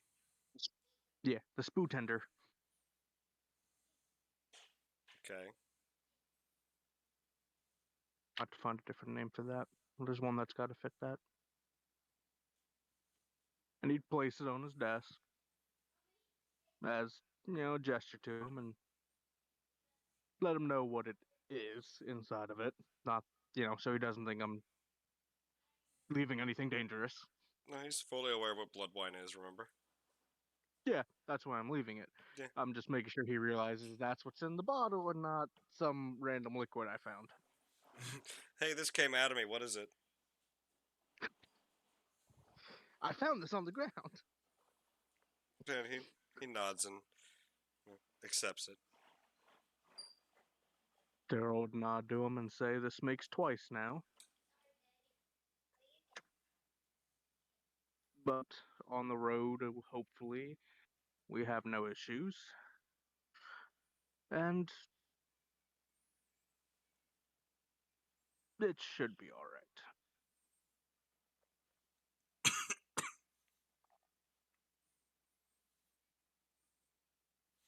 And he just looks at the two of you. Safe travels.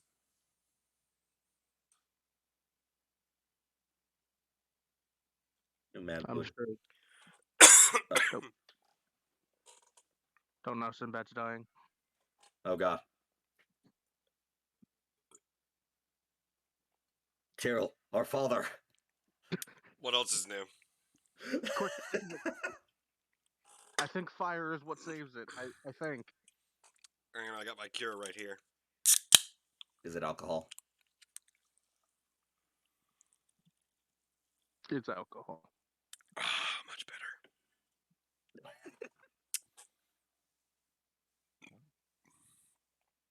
So, Fun little sidebar. It's my father's birthday today, and I bought him some alcohol. oh, happy birthday, Dad. Mm-hmm. Scotch whiskey! Well, it's Finland's long drink. Excuse me? What the fuck does that mean? It's basically a citrus flavored hard seltzer. I don't know how to feel about that. I have tried it. It's okay. So the fuzzy and nurple, but you still don't really want to say that much.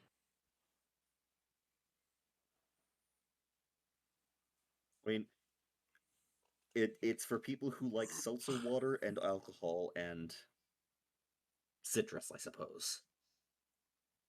I know I had a conversation with somebody about this shit. Anyways, Why does my mind instantly think like a fancy White Claw? uh, kind Never of, I drinking a guess. White Claw, but I assume that that's what like a seltzery type is. I don't even fucking remember what White Claw is. That monster. I don't know. I'm pretty sure that's like the most seltzery thing there is. I don't know. Oh yeah, I it's feel like that. okay. Anyways, Nomad and Tyrrell. Yes. Kira was about to say something. Yes.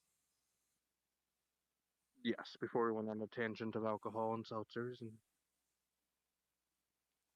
things, uh, Tyrrell just look at him and kind of wrap it up by saying, well, it should be all right, and we'll see you again soon.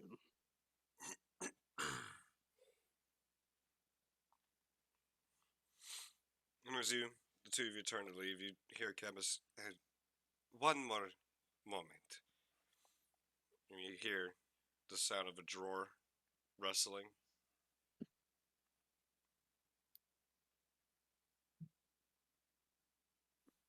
And Nomad, you hear a distinct click sound. A familiar click sound. Oh boy. And as he pulls the drawer out and opens the hidden compartment, you see him pull out a cloth-covered rectangular object. And he looks it over real quick and then holds it out. If you are going to see Oris and Sinfori, if it is not too much trouble, would you mind giving this to them? From me. Nomad would gently take it and nod and say, I will make sure that they receive it. Thank you. It would mean a lot to me. And then closes the drawer.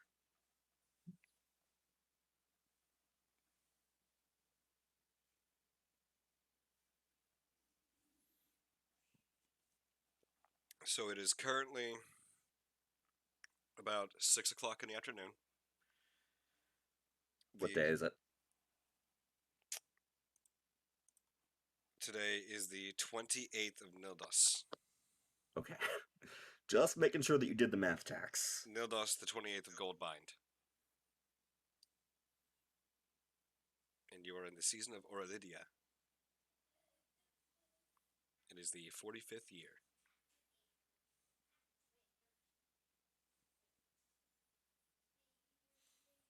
Yes, it is 6 o'clock in the afternoon. Do I get that blacksmith?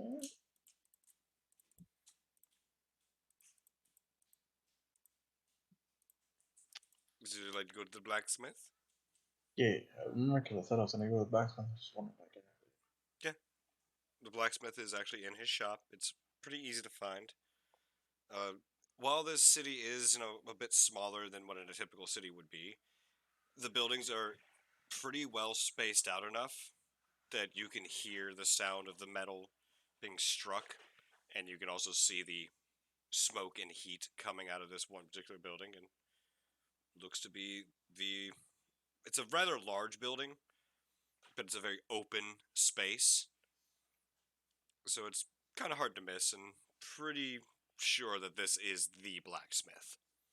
And it looks to be a rather burly half-orc next to a bit smaller but still just as well worked human, and each one is working something in the forge. Is there a front desk person? Does not seem to be a desk. Oh, counter? No, it just looks to be very open. It has a lot of forge and tables. anything used to catch their attention, or am I just like? I mean, what would you like to do to get their attention? I'm saying is there? It's just those two people in here. There's no one else. Yes. Yeah. Okay. And what are they currently working on?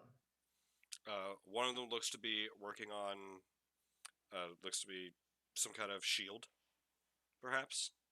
It's not too far into the process yet, but it looks wide and flat.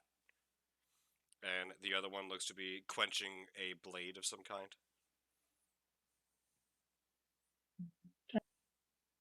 Uh, I'll I'll just stand out in the open and wait for them to acknowledge me. All right. About 15 minutes go by,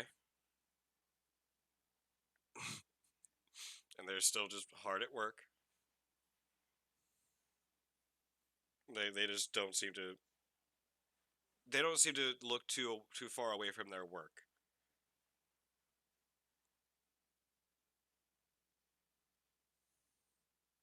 I see.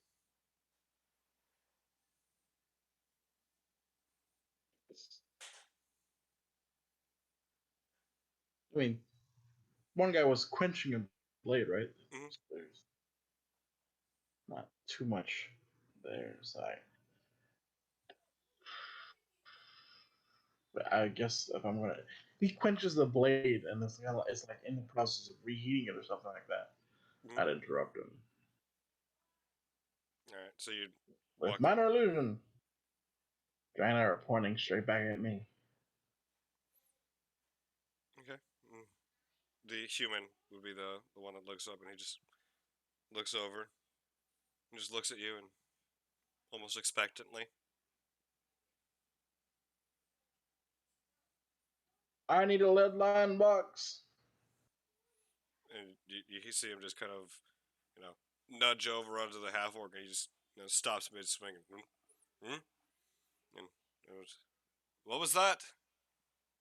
Lead line box. Need. Lead lined box. And he starts looking around. And, we have. I think we have two of those. What size do you need?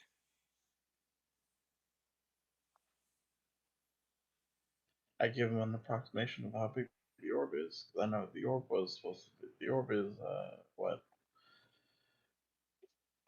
Didn't you say it was a little smaller than a beach ball? I don't know. I remember. It's been a while.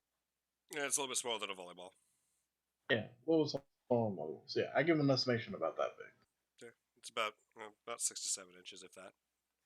Yeah, say that. Yeah, Somewhere around there. he looks around and starts digging through stuff, and the half orc is like, no, no, no, it's on the other side, other side. I know, I moved it last week. I don't. I'm sorry, I didn't tell you. Yes, I know. And you just hear more clattering and stuff shuffling on the way. And human comes around the corner with a looks to be an oak box, and opens it up, and it's pretty decently sized and is lined in lead. He goes, will this work for you? Yep. It's like, all right, because we got another one over here that's made out of spruce, but it's a bit bigger. The first one's fine. He just kind of looks like he goes, you don't mind me asking, what would you need it for? Containment of an item. He just looks at me. Well, wouldn't you just want a box then? Magical item. That's why I said lead line. Huh? Why are you questioning me on this? He just then nods.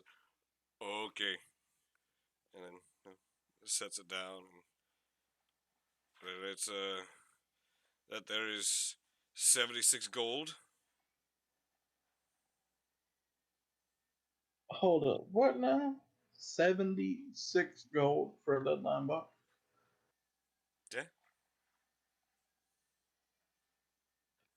Why is it so goddamn expensive? If it's for a magical item.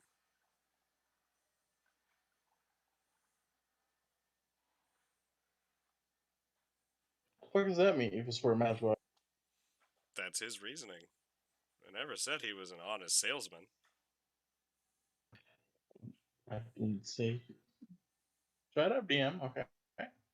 Didn't ask if he was an honest seller. I said, what the fuck is so goddamn expensive? Mm. And he just looks at you. Well, if you would like to shop around and find another one, it'll be right here waiting for you. I'm just. Was it hard to make? Oh, it's very well made. I handcrafted it ourselves. And somehow you think it's worth 76 gold. And he's just, well, do you know a different price for this then? Yeah. Maybe like 10 to 15 at the most? And he just, That's way overpriced. he looks down and says, oh, well, I'll tell you what. I'll knock it down to, let's say, 40.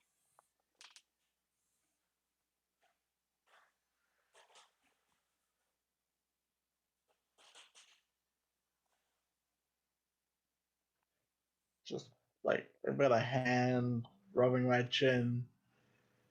So think about this. Actually, here's a point that I don't know if I was asked out of character real quick.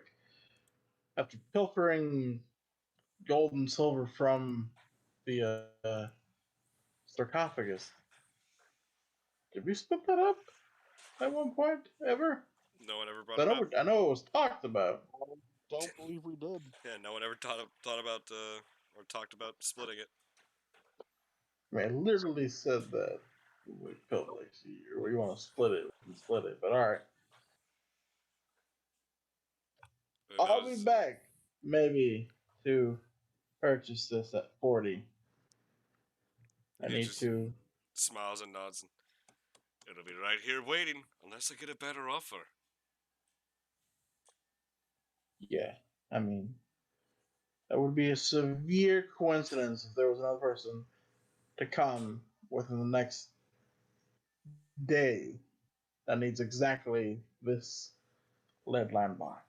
That would be severe coincidence. But all right, I'm gonna exit the shop, pop back on Samson, and go find Misted and Mister is currently wandering aimlessly around the city looking for a bar.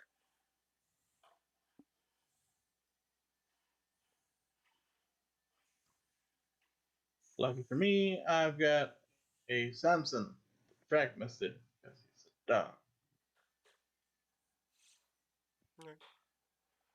I'll look down at Samson in one of those eyes of his and say, "Hey, buddy, time to find Misted. And you see her just start panting. Fetch Misted. Let's go." You see the sniffers just start going. Yeah, after doing some legitimate loops in circles and like actually following her trail, Misted is very much lost, confused, and just desperately looking for something to drink.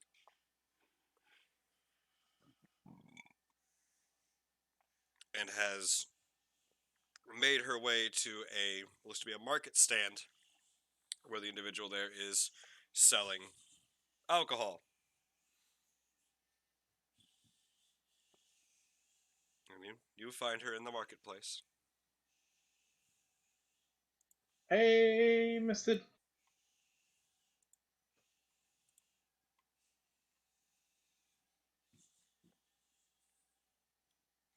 Hiccups killed her. Okay. I feel for her corpse. Okay.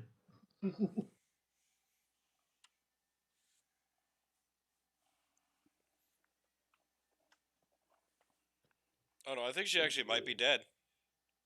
I mean, she did say hookup God, was the hiccups. They were too much. Alright, well, how's it feel to be a single father, Ricky? Oh god. Actually, you know what? On that note, I'm gonna take another quick 5 minute break to stand up so that this thing doesn't hurt like a son of a bitch when I start moving again. Alright, I will be back in about 5 minutes. So will I then.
She got up and went to work at 4 a.m. this morning.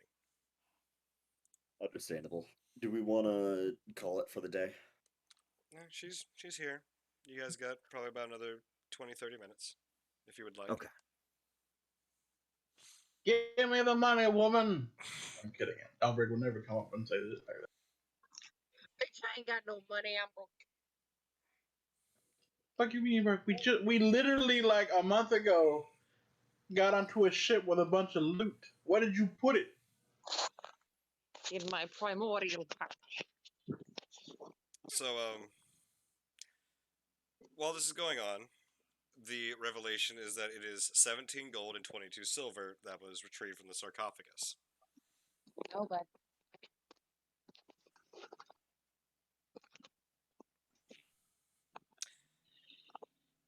So,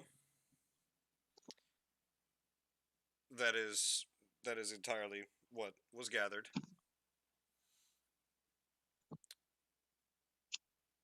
Well, that's not really enough. no.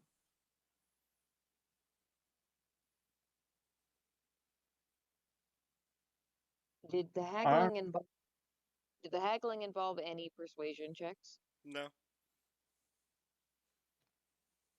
Yeah, I'm asking for money, mister, because I went to the blacksmith to get a lead lined box so that I wouldn't drag the light devouring orb through the midst of town and have people questioning us, either because it actually sucks the light from something else, or because just in general the area around us is darker because of the orb. But that blacksmith wants 40 fucking gold for it. Hmm. You remember when you asked Misted for all that money and she gave it to you? I'm just, I, yeah, no, I'm, Yeah, that was Yep. basically all she had. yeah. Misty gave you almost every last penny she had. Alright. We gotta get paid more for these missions. Ah. I mean, Anyways, that's all. also the other thing, Anyway, for like a DM's note that it's just not just being a dick. They are fully aware that they are the only blacksmiths until you reach Delvi Ixnum or Abcassis. The one in Ashstone was driven out. They're aware of this. The next one would be in Abcassis, which that is much pricier. And then you have to go to the one in Delvi Ixnum, if you know where the fuck it is. Which the typical majority of people don't. So they corner the market. Like they have the market. And they are aware of this.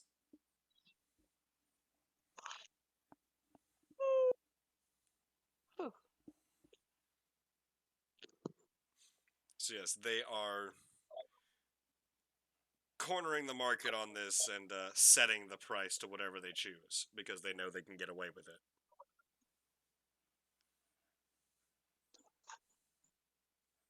Albert, not concerned about that. I'm not actually going to pay for that. Which Elbrig would probably kind of have figured that out, as Elbrig is from the sprawl and knows how cornering a market works. Hmm. Yeah, that would be the without a roll or an insight check that would be the understanding of yeah, they know what they're doing. okay, did Misty go into the blacksmith with you, or did you come find Misty? I came to find you. Because Misty was looking for Albert's booze. actual question, but again, the actual question, because I got time, would not be give me the money, woman. It would have been, how much did you guys actually loot from the test? Misty is gonna kind of scoff at you because Misty does not loot. She Misty The hell, excavates. the hell you don't? You have literally used the words loot. She I ain't no pirate. excavates. I collect historical artifacts that may or may not be valuable. I mean, those coins have been there for a long time. That's historical. Yeah, they're Yeah, historical let's artifacts. mess it. I don't need to get into this whole thing right now. How much money was retrieved, and then because you weren't there, then that's where it kicks in where Patrick says, we actually got 17 level. The character knows that. 17 gold, 22 Yeah, silver. Misted is going to reach into her little pouch, and she's going to jiggle a tiny little bag in your general direction and say, I have no idea. I just scooped. Here, count it. Albert counts it out, realizes we have. All right, we're gonna do this tonight. Misted's going to reach out a furry paw, grab Elbrig's hand. Elbrig, does Tyrol still have many a gemstone? He might. He gave me some, and I didn't actually adore and give them back. So probably, but no, but seriously, this was just an inquiry. This was not like I wanted money to go spend. I'm just venting to you that those bastards of blacksmith wanted $40 for a simple lead line box. I don't actually plan on buying it. I was just in general bitching about it while inquiring of how much we actually got from the crypt because I never actually checked with you guys how much we got. I was busy, kind of lost in the 2 month long journey where we got to do a bunch of experiments and learn about alchemy and all that stuff. So it kind of slipped my Hey, mind until this money expense came up. wait, Elbrig. Say that again. 2 month long journey where we experimented. Elbrig, did you perhaps, I don't know, try to see if they would barter like a trade for it? Perhaps we can do something that they can't get out here. That may be true. Like seriously, it's not worth it.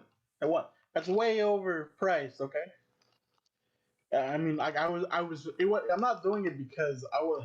It was like a basic comfort thing, but to be honest, I don't care enough now to literally spend or trade something of equal value for a stupid lead line box. If you're gonna eat light, it's gonna eat light. Fuck it.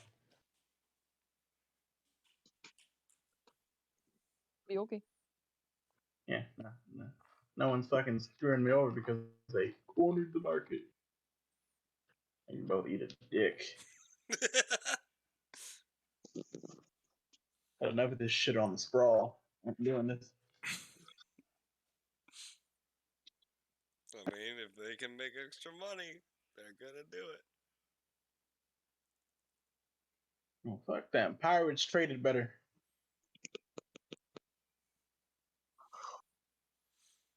Like So, legitimate pirates traded better. So yeah, fuck them. alright. So, what would you all like to do?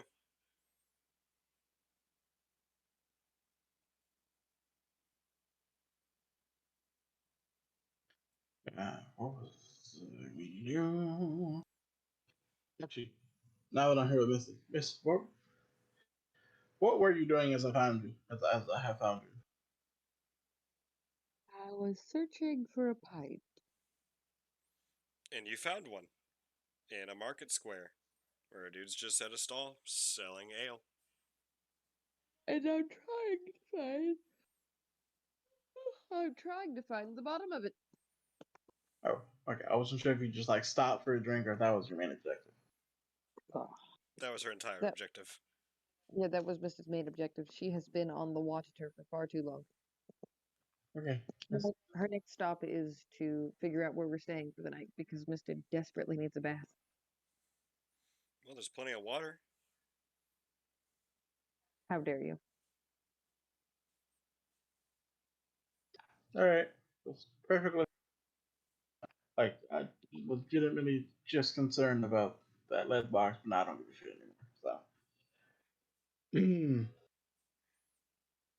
Hey, guy behind the stand, I'll take a pint as well. And he just nods and 5 copper. Riot! What I call my money pouch. Let me get a Ryan out. Alright, you trade a toddler for it.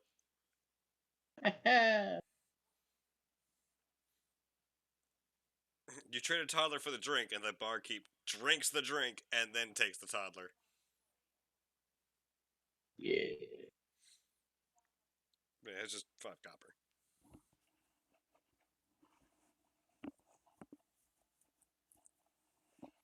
Damn it. And remove 1 silver piece. And he gives me change, right? Yeah. Move 1 silver piece, and then I get the. Give him 1 silver piece, and I get the 5 copper back, right? Yep. Alright, cool. And yeah, I'm gonna. I honestly, Elbrick has had so much shit happen. So I'm gonna sit here and miss and fucking drink. It is not the Yeah, best you've ever drank, but it works. Imagine Oh, like a homebrewed IPA. It works, but it's not the best. I do ask the stand guy as he pours me this drink. Uh, do you know if there's anyone in town who sells amethyst ale? And you see him look around for a little bit. And, well, I know in Lyra's Respite there's the God Hand's, keg, but you'd have to go all the way to Lyra's Respite for it. I don't know where they produce it or where they even get it from. So that's a no. No one in town sells. And he just shakes his head. No, sorry. We mainly deal in imports. Or anything close to amethyst ale? What's in town? He just shakes. I've never had it come through stock. Mainly we ship from the Sprawl and from Shattered Peak. Okay, totally okay. Totally fine. Just in layout.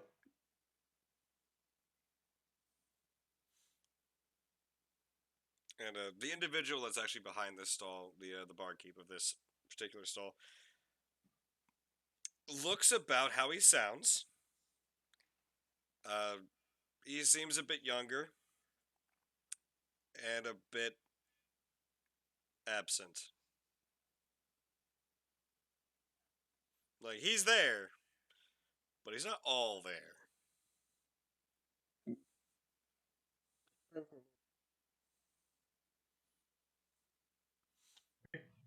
See, I'm just gonna tag along with Mister. I have had Elbriggers in break mode. We have spent 2 months with one very scary encounter. Once he was sober enough to realize exactly what happened. Yeah, Elbriggers honestly probably a little tired. We have 2 months of on a ship doing various experiments with alchemy and just anything but Misted and her powers of temporary knowledge. So yeah, he has got no plans right now besides the journey for the lead box, and that ended shortly. So just gonna hang out with Misted. Okay, Tyrol, nomad.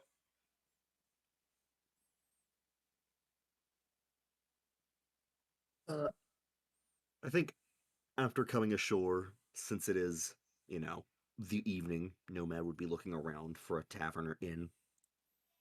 Okay.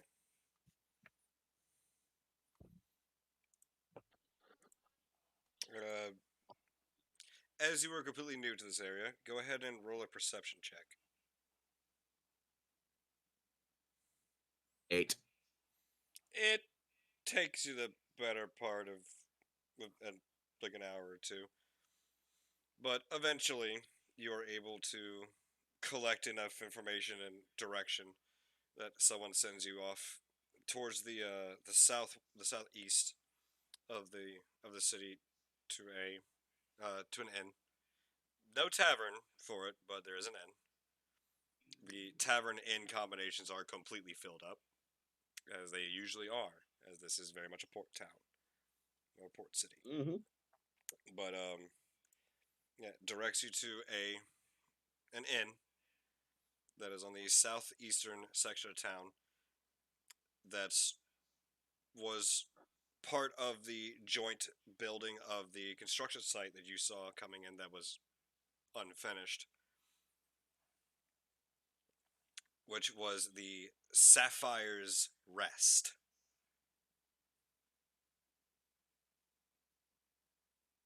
And with enough direction, you find your way there. And it is a very, very well made inn. It is rather ornate looking. Oh, well, Matt's going to go in and attempt to find room and board. Okay. And easy enough, Nomad enters in and sees a tiefling woman standing behind the counter there, and just, hello, welcome to the Sapphire's Rest. How can I help you? I am looking for board for the evening. Okay. Well, how many rooms?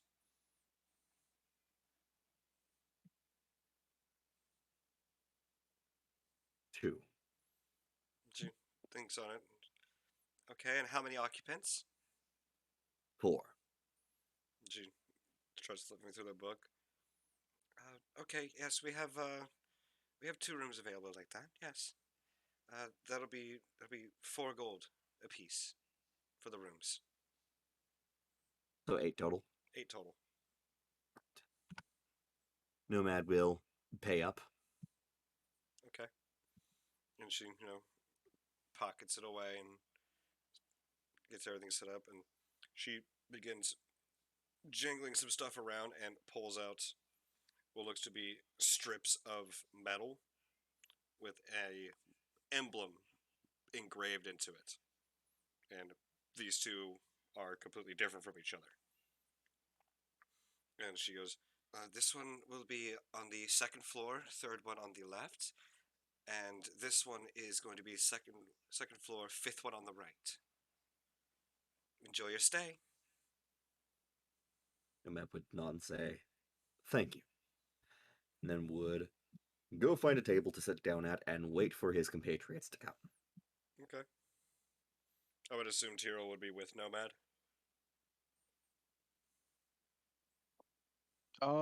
Actually, I was gonna say Tyrrell goes walking around the city Okay. or port town, I guess. Just walking around, looking at what's around, and taking a stroll, and eventually probably going to find Nomad. Yeah. They'll be right back. Okay. All right. Are you like just absently wandering around, like getting your land legs back? Yeah, getting my land legs back, getting the layout of the town, trying to remember what's there, anything of interest. Okay. Well, while wandering around, you realize that there is a southern gate that seems to lead out towards the actual bay that turns into a dirt road, Mm-hmm. which is called the South Shore Road. And wandering about some more, you find yourself in a location called the White Rock area, or the White Rock District, which seems to be Hmm. purely residential. But it's really odd because a lot of these buildings now look like they had been hastily built, like really well made, but hastily built. But the vast majority of them seem to be vacant. And as you proceed along towards the east of the city on the eastern wall, there is a gate called the Marble Gate, which seems to, upon like looking around and asking, uh, is the road that leads to Soloris. And then walking towards the north, You find the Northreach Gate, which you see this pair of blacksmiths and a oak box just sitting on a table, just seemingly just left there, and these two are just back hard at work. And the Northreach Gate is explained to be heading towards Sunder Hollow.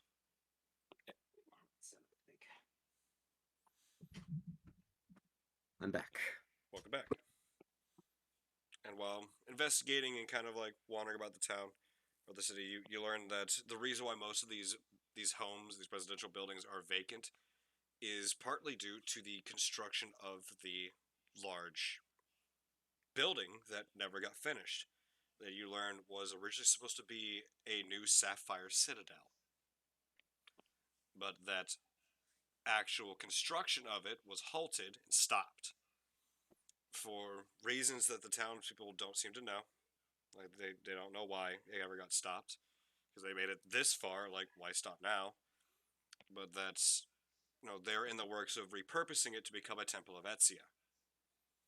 So they're just waiting on the lawkeeper to basically just give the go ahead to continue building this as a temple of Etzia instead of a sapphire citadel.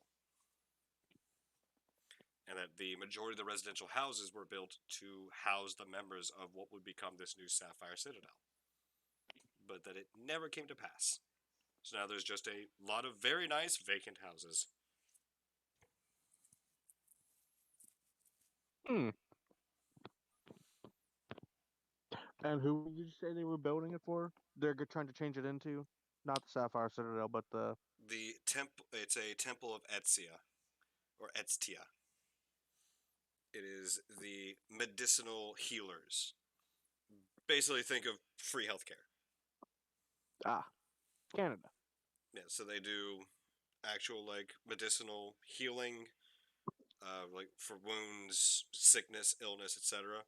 They also provide counseling, like mental health counseling, and all of which is Mm-hmm. completely free. That they Gotcha.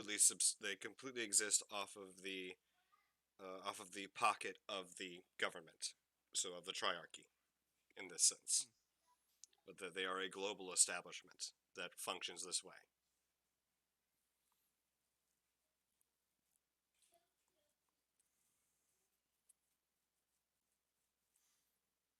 And yeah, and wandering about, like looking over the oceanscape to the northwest, you see to the north you see the Stone Talon Mountains, which there's a sliced section of it, and then to the west of the Stone Talon Mountain you see three islands just sitting in the ocean. And yeah, then you look around, you see the bay full of white stones, and to your east you can see Amethyst Edge off in the distance, the mountain range that you were previously at for an extended period of time in the archive. Yeah, there's not too much that terribly goes on later on the evening here.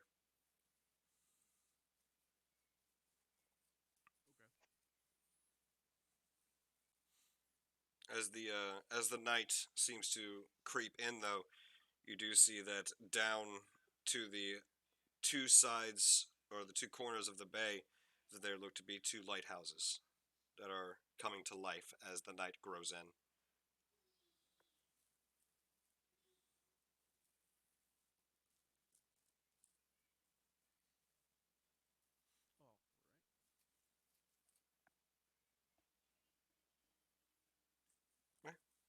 And wandering about, you do find Tyrrell, you do find Elbrig and Misted at a looks to be a market stall drinking.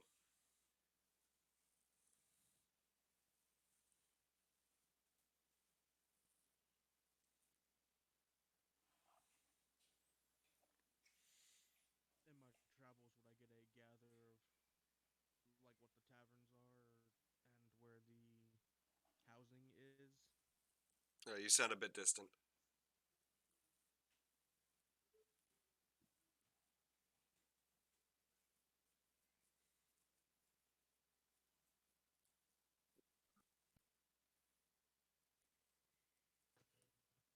What just happened? How is that? Much better. Okay, my phone was completely whacked out, that's why. Okay. But Apparently I was in this call 4 separate times. Jesus Christ. I don't know how, but that, yeah.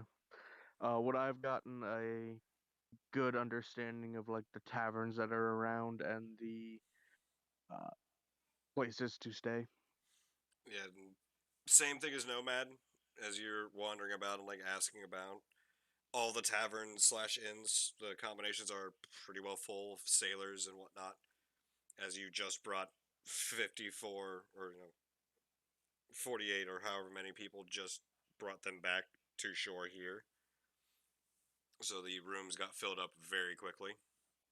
Yeah, that's But they direct you to the Sapphire's Rest, which is on the southeast of the town or of the city, okay.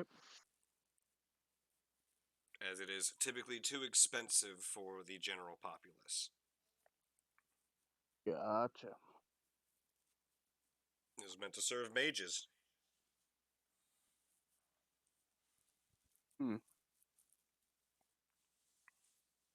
All right, if Tyrell bumps into them, he'd explain that that's one of pretty much the only place that has rooms, and well, that they think has rooms at least, and that he'll probably be headed there because he assumes that's where Nomad went.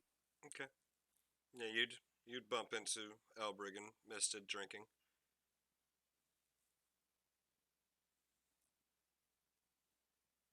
All right, I would inform them of that. Look if the stall has anything decent. Decent? Depends on your definition. Drinkable, possibly.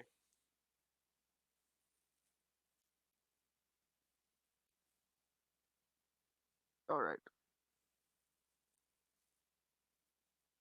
and he continue on for now and figure probably better not to get it from a stall. We'll find a tavern somewhere later. Alright. Elbrig, Misted.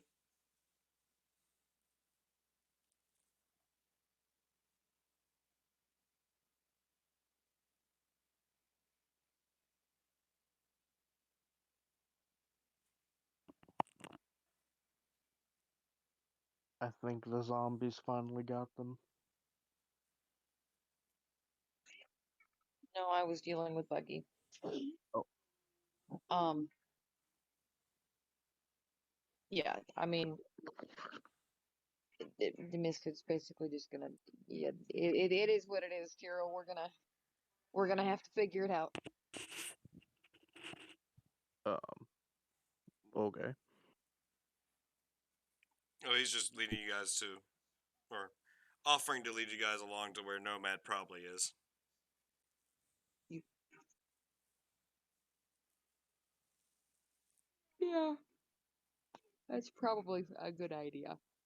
I'll say there's not really much to figure out there. So The excellent. last part. I'm sorry. The last part of what I heard was you filling us in on what you had found room and board wise. Oh, That was the okay. last part I had caught. I'm sorry.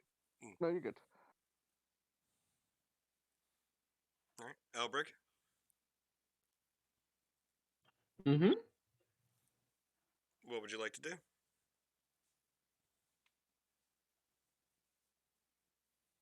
Here's my plan. First, I need to find the street urchins. Not good. Okay. And then you need that guy's leg.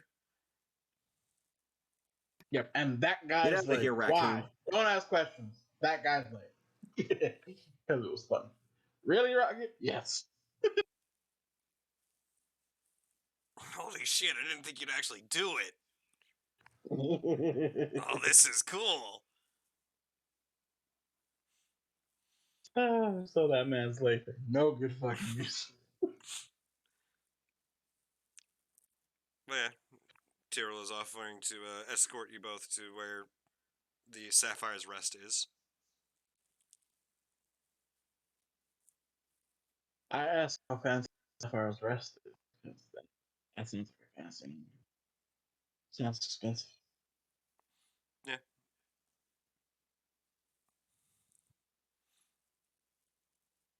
And as you all are like gathered up, you see the guy at the stall is just like packing stuff up as the night is crawling in.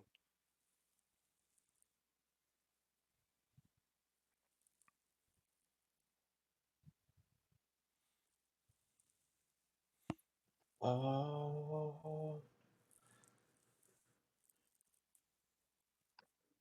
shit, was that in the? Hold on one second.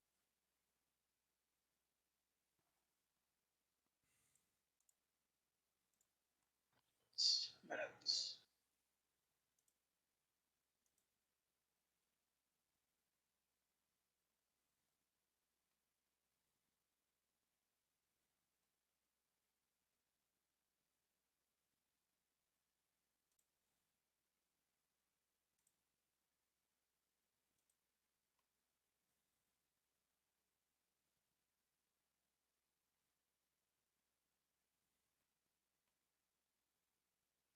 That's right. All right. Cool.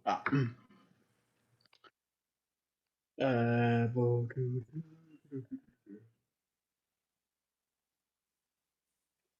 as we're going to the Sapphire uh, Inn,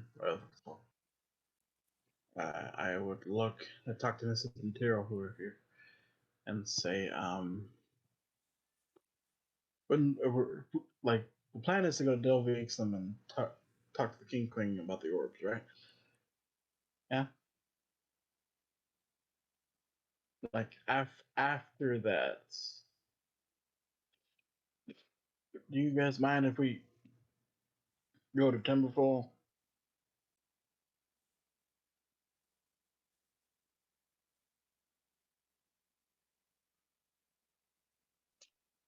What's in Timberful?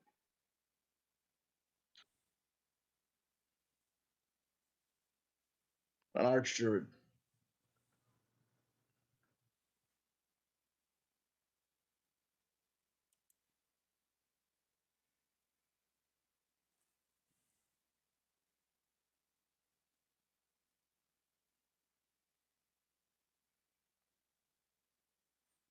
Hmm? Uh, Zero will just kind of say, as long as we survive, I think that'll be all right.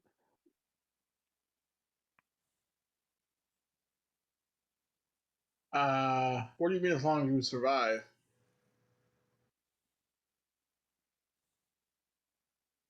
Um,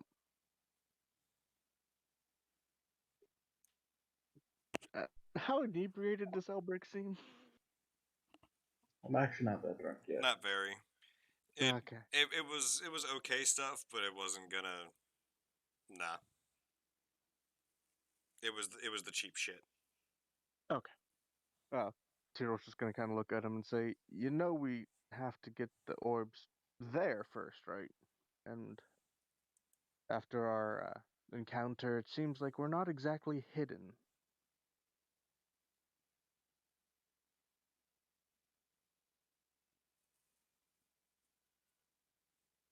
Sure. How about that? Hmm?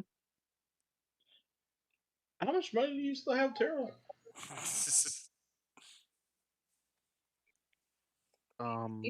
Why? Because you mentioned that we're not hidden, and we kind of aren't because we have the orbs. But I have been told when it comes to arcane studies and things of that nature, magical items are hidden by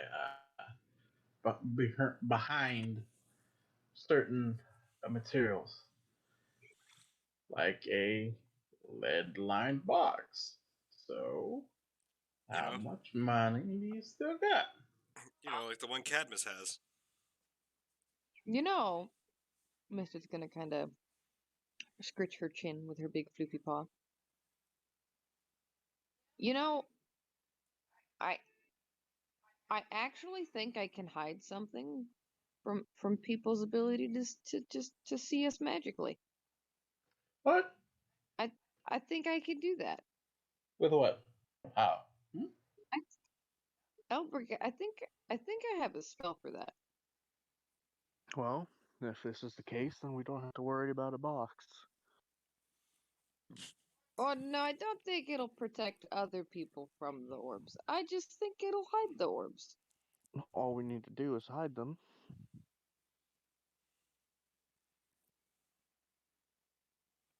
All right. Well, if you're for that, I'm game. All right. Cool. Please keep in mind that Misted has been drinking longer than Elbrick. Mm-hmm. Either way, we've got some theories to test. All right. And there's only one person who can test that theory, and he's currently sitting somewhere. No idea where. I assume at the inn, but I could be wrong. He has plopped somewhere. Now we must find out where. Yeah, pretty We, much. I we forgot must to find the little actually get baby. back in. All right. And it's about 10 o'clock, 10:30 at night by the time you guys reach the Sapphire's Rest. And while Nomad is in fact awaiting you inside, before you are able to actually enter in, you do see two cloaked figures approach and go into the door first. One looks to be rather tall, rather thin, and the other one looks to be a little bit taller than the other, but a bit more widely built.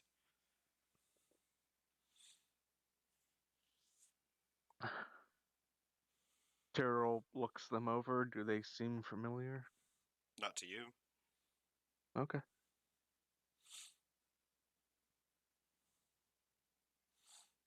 Yeah, and you go in, and the three of you see Nomad sitting in the corner at a table.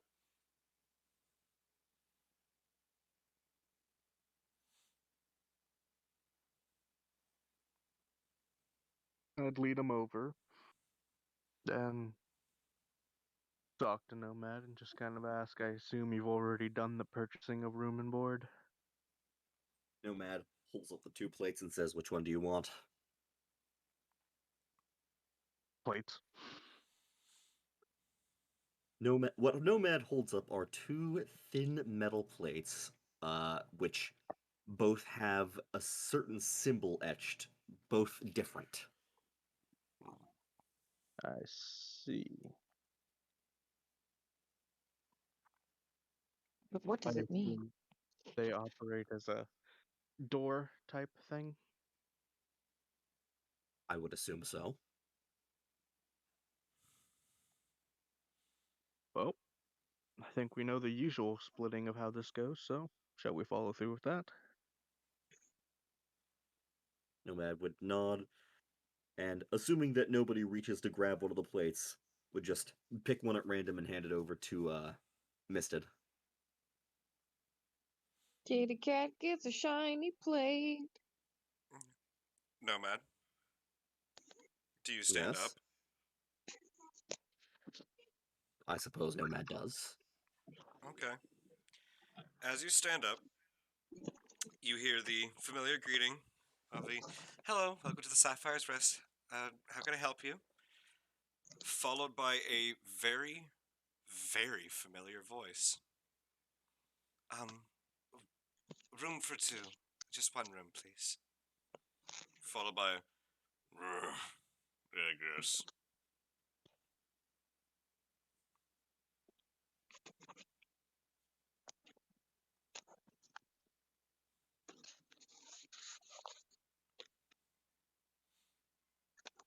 Could Nomad reasonably place these voices? To a degree, yeah. They're very familiar.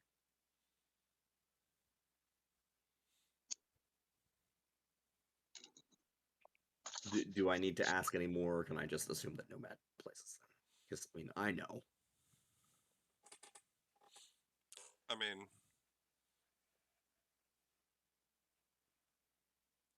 Nomad would probably remember. Mm-hmm. So Nomad would walk over towards the cloaked figures. Indeed.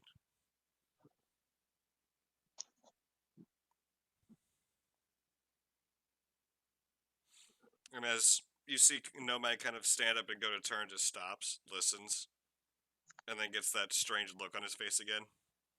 And then wanders over towards these two cloaked figures and the heavy thump of his footsteps.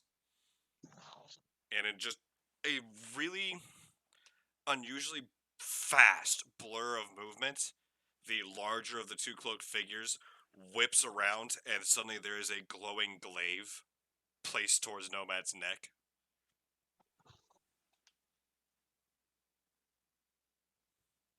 Nomad would stop and say, "This feels more familiar than I would like."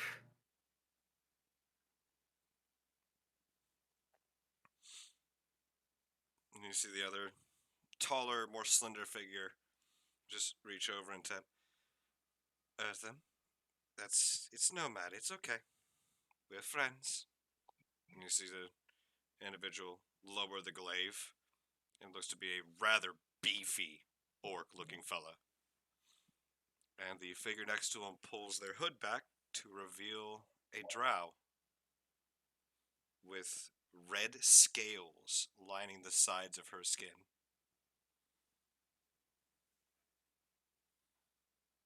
It has been some time, Deveris.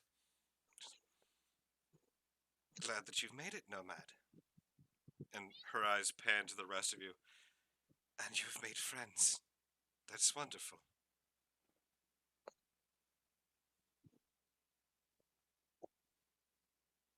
And that is where we're going to pick up next week.